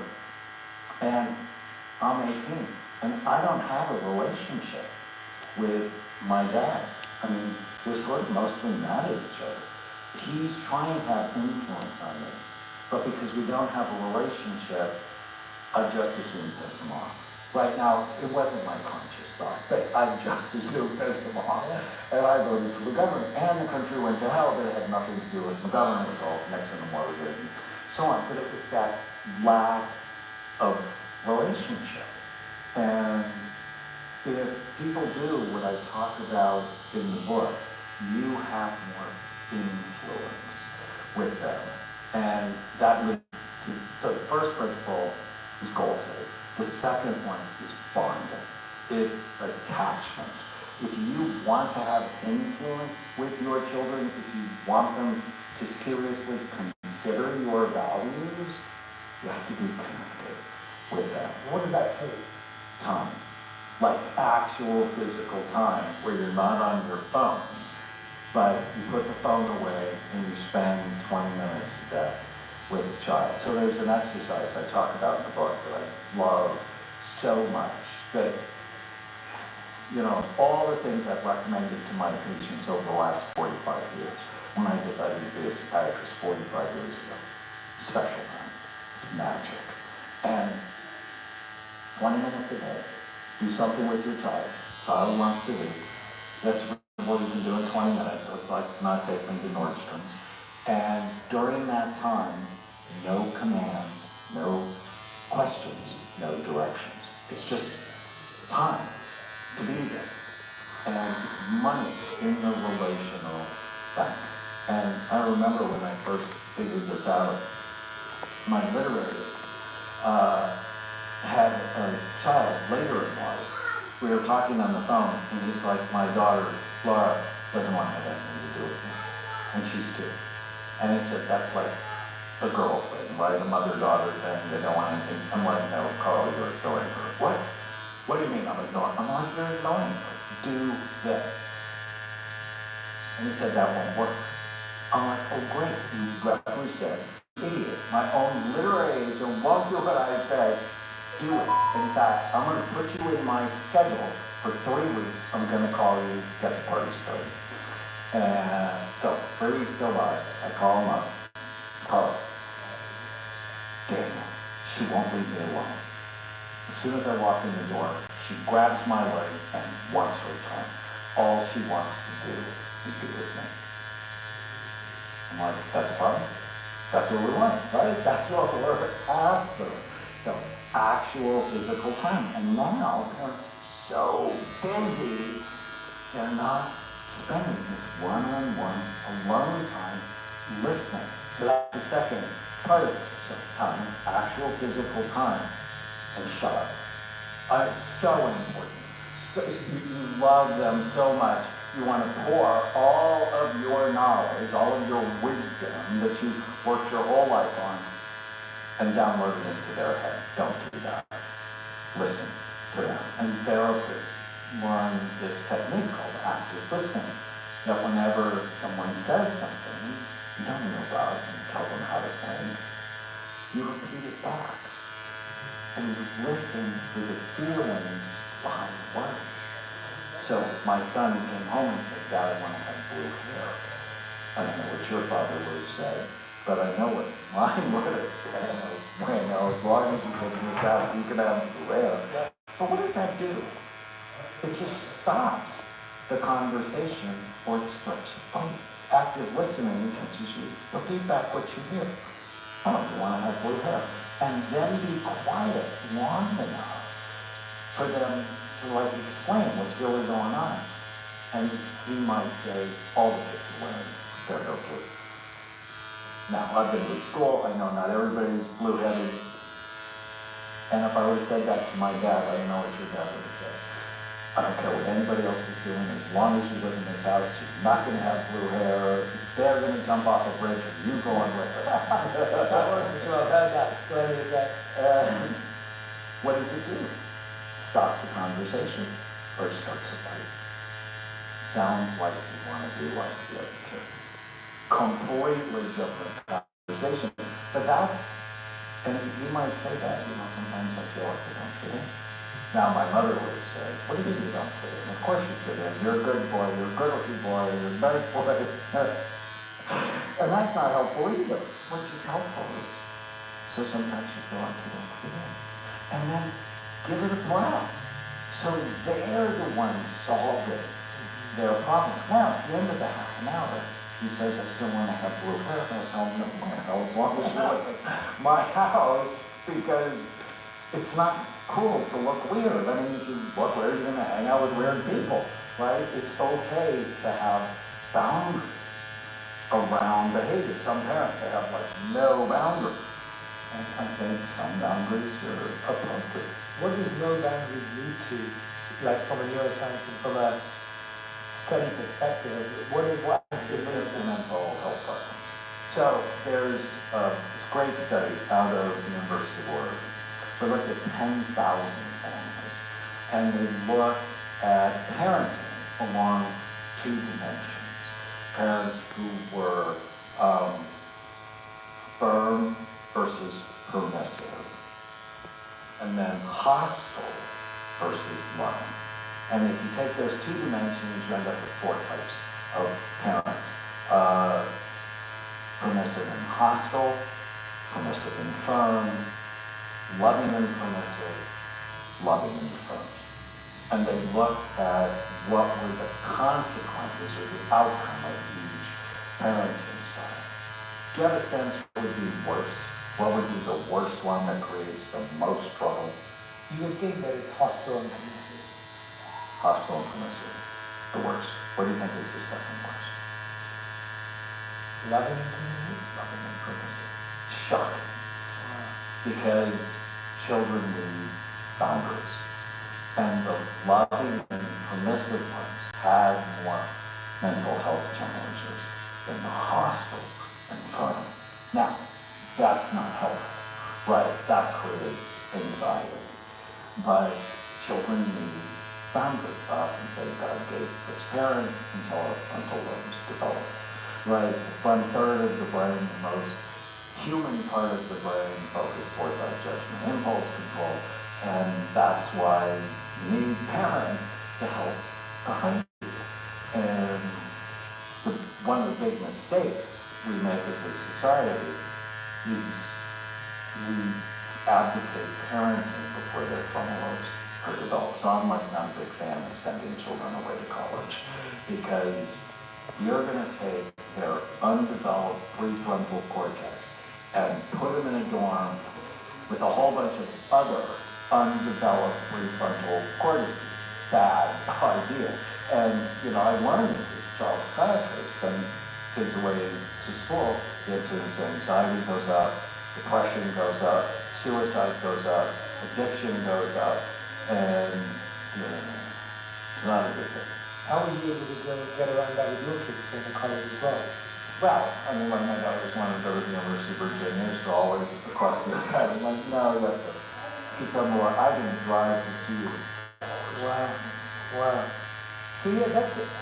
It's really interesting, this limits and rules during mental fortitude that we talk about, because it's hard to know, I think, as a parent, and it comes back to the earlier point that you were saying, that we're just dealing with so much ourselves. Like, people are busy, they're stressed, they're on their phones just trying to decompress after a long day. And what I liked about what you said was 20 minutes of no questions, no commands, and no direction. That, I think, is really powerful and a special takeaway for people, because it may be really hard to give quality time, but I love the definition of quality time becoming no directions, no commands, and no questions, because it seems like that's what our relationship becomes about with children. And what do all of those do? If your relationship is just giving the kids commands, directions, questions, what ends up happening to the relationship? They shut down. And if you're just in their space, and as a child psychiatrist, I've seen thousands of children over the years, and often parents go, he won't talk to you.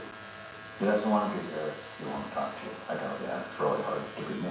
And I just sit there and I'll play games with them. But while I'm playing a game with them, the game they choose, they chat. They talk about what's going on in their dreams, what goes on at home, what goes. What game would you play with them? I mean, we'll play cards, we'll play Shoots and Ladders, we'll play Monopoly, we'll play all sorts of different games. And one of my favorite games is the storytelling game, where they'll start a story and I'll tell the sentence, and you really get to see how their minds work. Why does that work? Why is that a great interaction when you're allowed to open up? Because kids, if you just say, tell me your problem, they'll have no idea, they'll freeze. If you play a game with them, or you go for a walk with them, then they begin to open up if they never listen. And we're in a society that's talking over each other. Parents are anxious and they want to solve things, and they talk too much. So like getting people to use less words and be more present is gold for them. How did you know your child is becoming more mentally strong or more mentally weak as you're practicing some of these methods? What do you notice? What are the habits and core traits of a mentally strong child and a mentally weak child? So, mentally strong kids don't believe everything they think.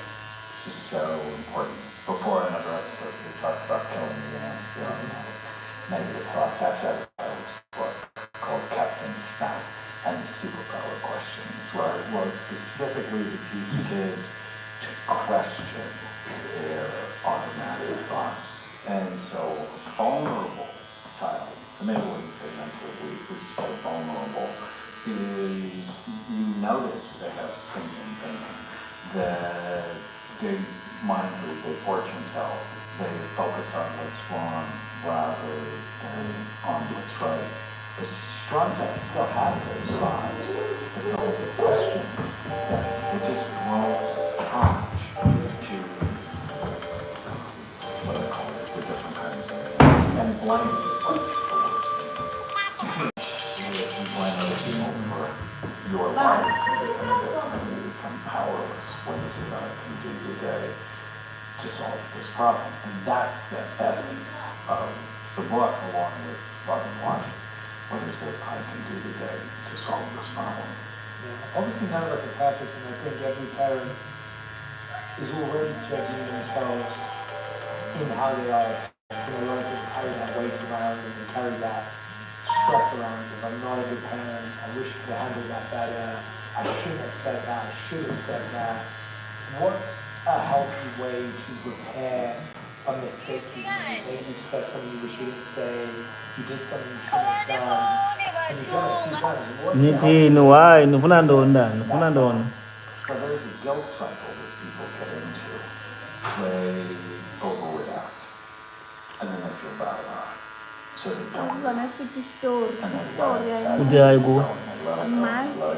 let it go, and they explode. And then they feel guilty. And so they don't react, and they don't react, and then they don't react, and then they overreact. And so the trick is, when there's behavior you don't like, deal with it, as opposed to let it go. It's like deal with it in the moment. And you're going to make mistakes. Lord knows I've made lots of mistakes. But every day I win or I learn. Right? I'm working with an Olympic athlete that I just love so much, Alicia Newman. She's a Canadian record holder for pole vaulting. And she's such a mess. When I saw her, she did my shows on my phone. And now, so into the storm, because every tournament, she wins. She wins. And as a yes. The wine is pressure, then. Wine is pressure. And when you don't have a great day, why didn't I have a great day? And you think about it. In the book, there's all sorts of brain reasons why you didn't have a great day. You didn't sleep. You went too long without food. There's the time change, that has more bad days just because, as a society, we become jet lagged all the way.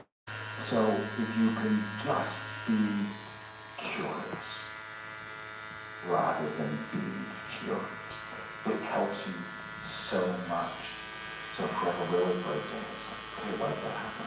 And just be thoughtful. And the default is always firm and kind. And the softer your voice, the more they pay attention to it. If you're screaming, they turn you out.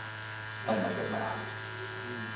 It's so interesting. As I listen to it, thinking, as you gave me the example of the Olympic athlete, we need this for ourselves right now at this age.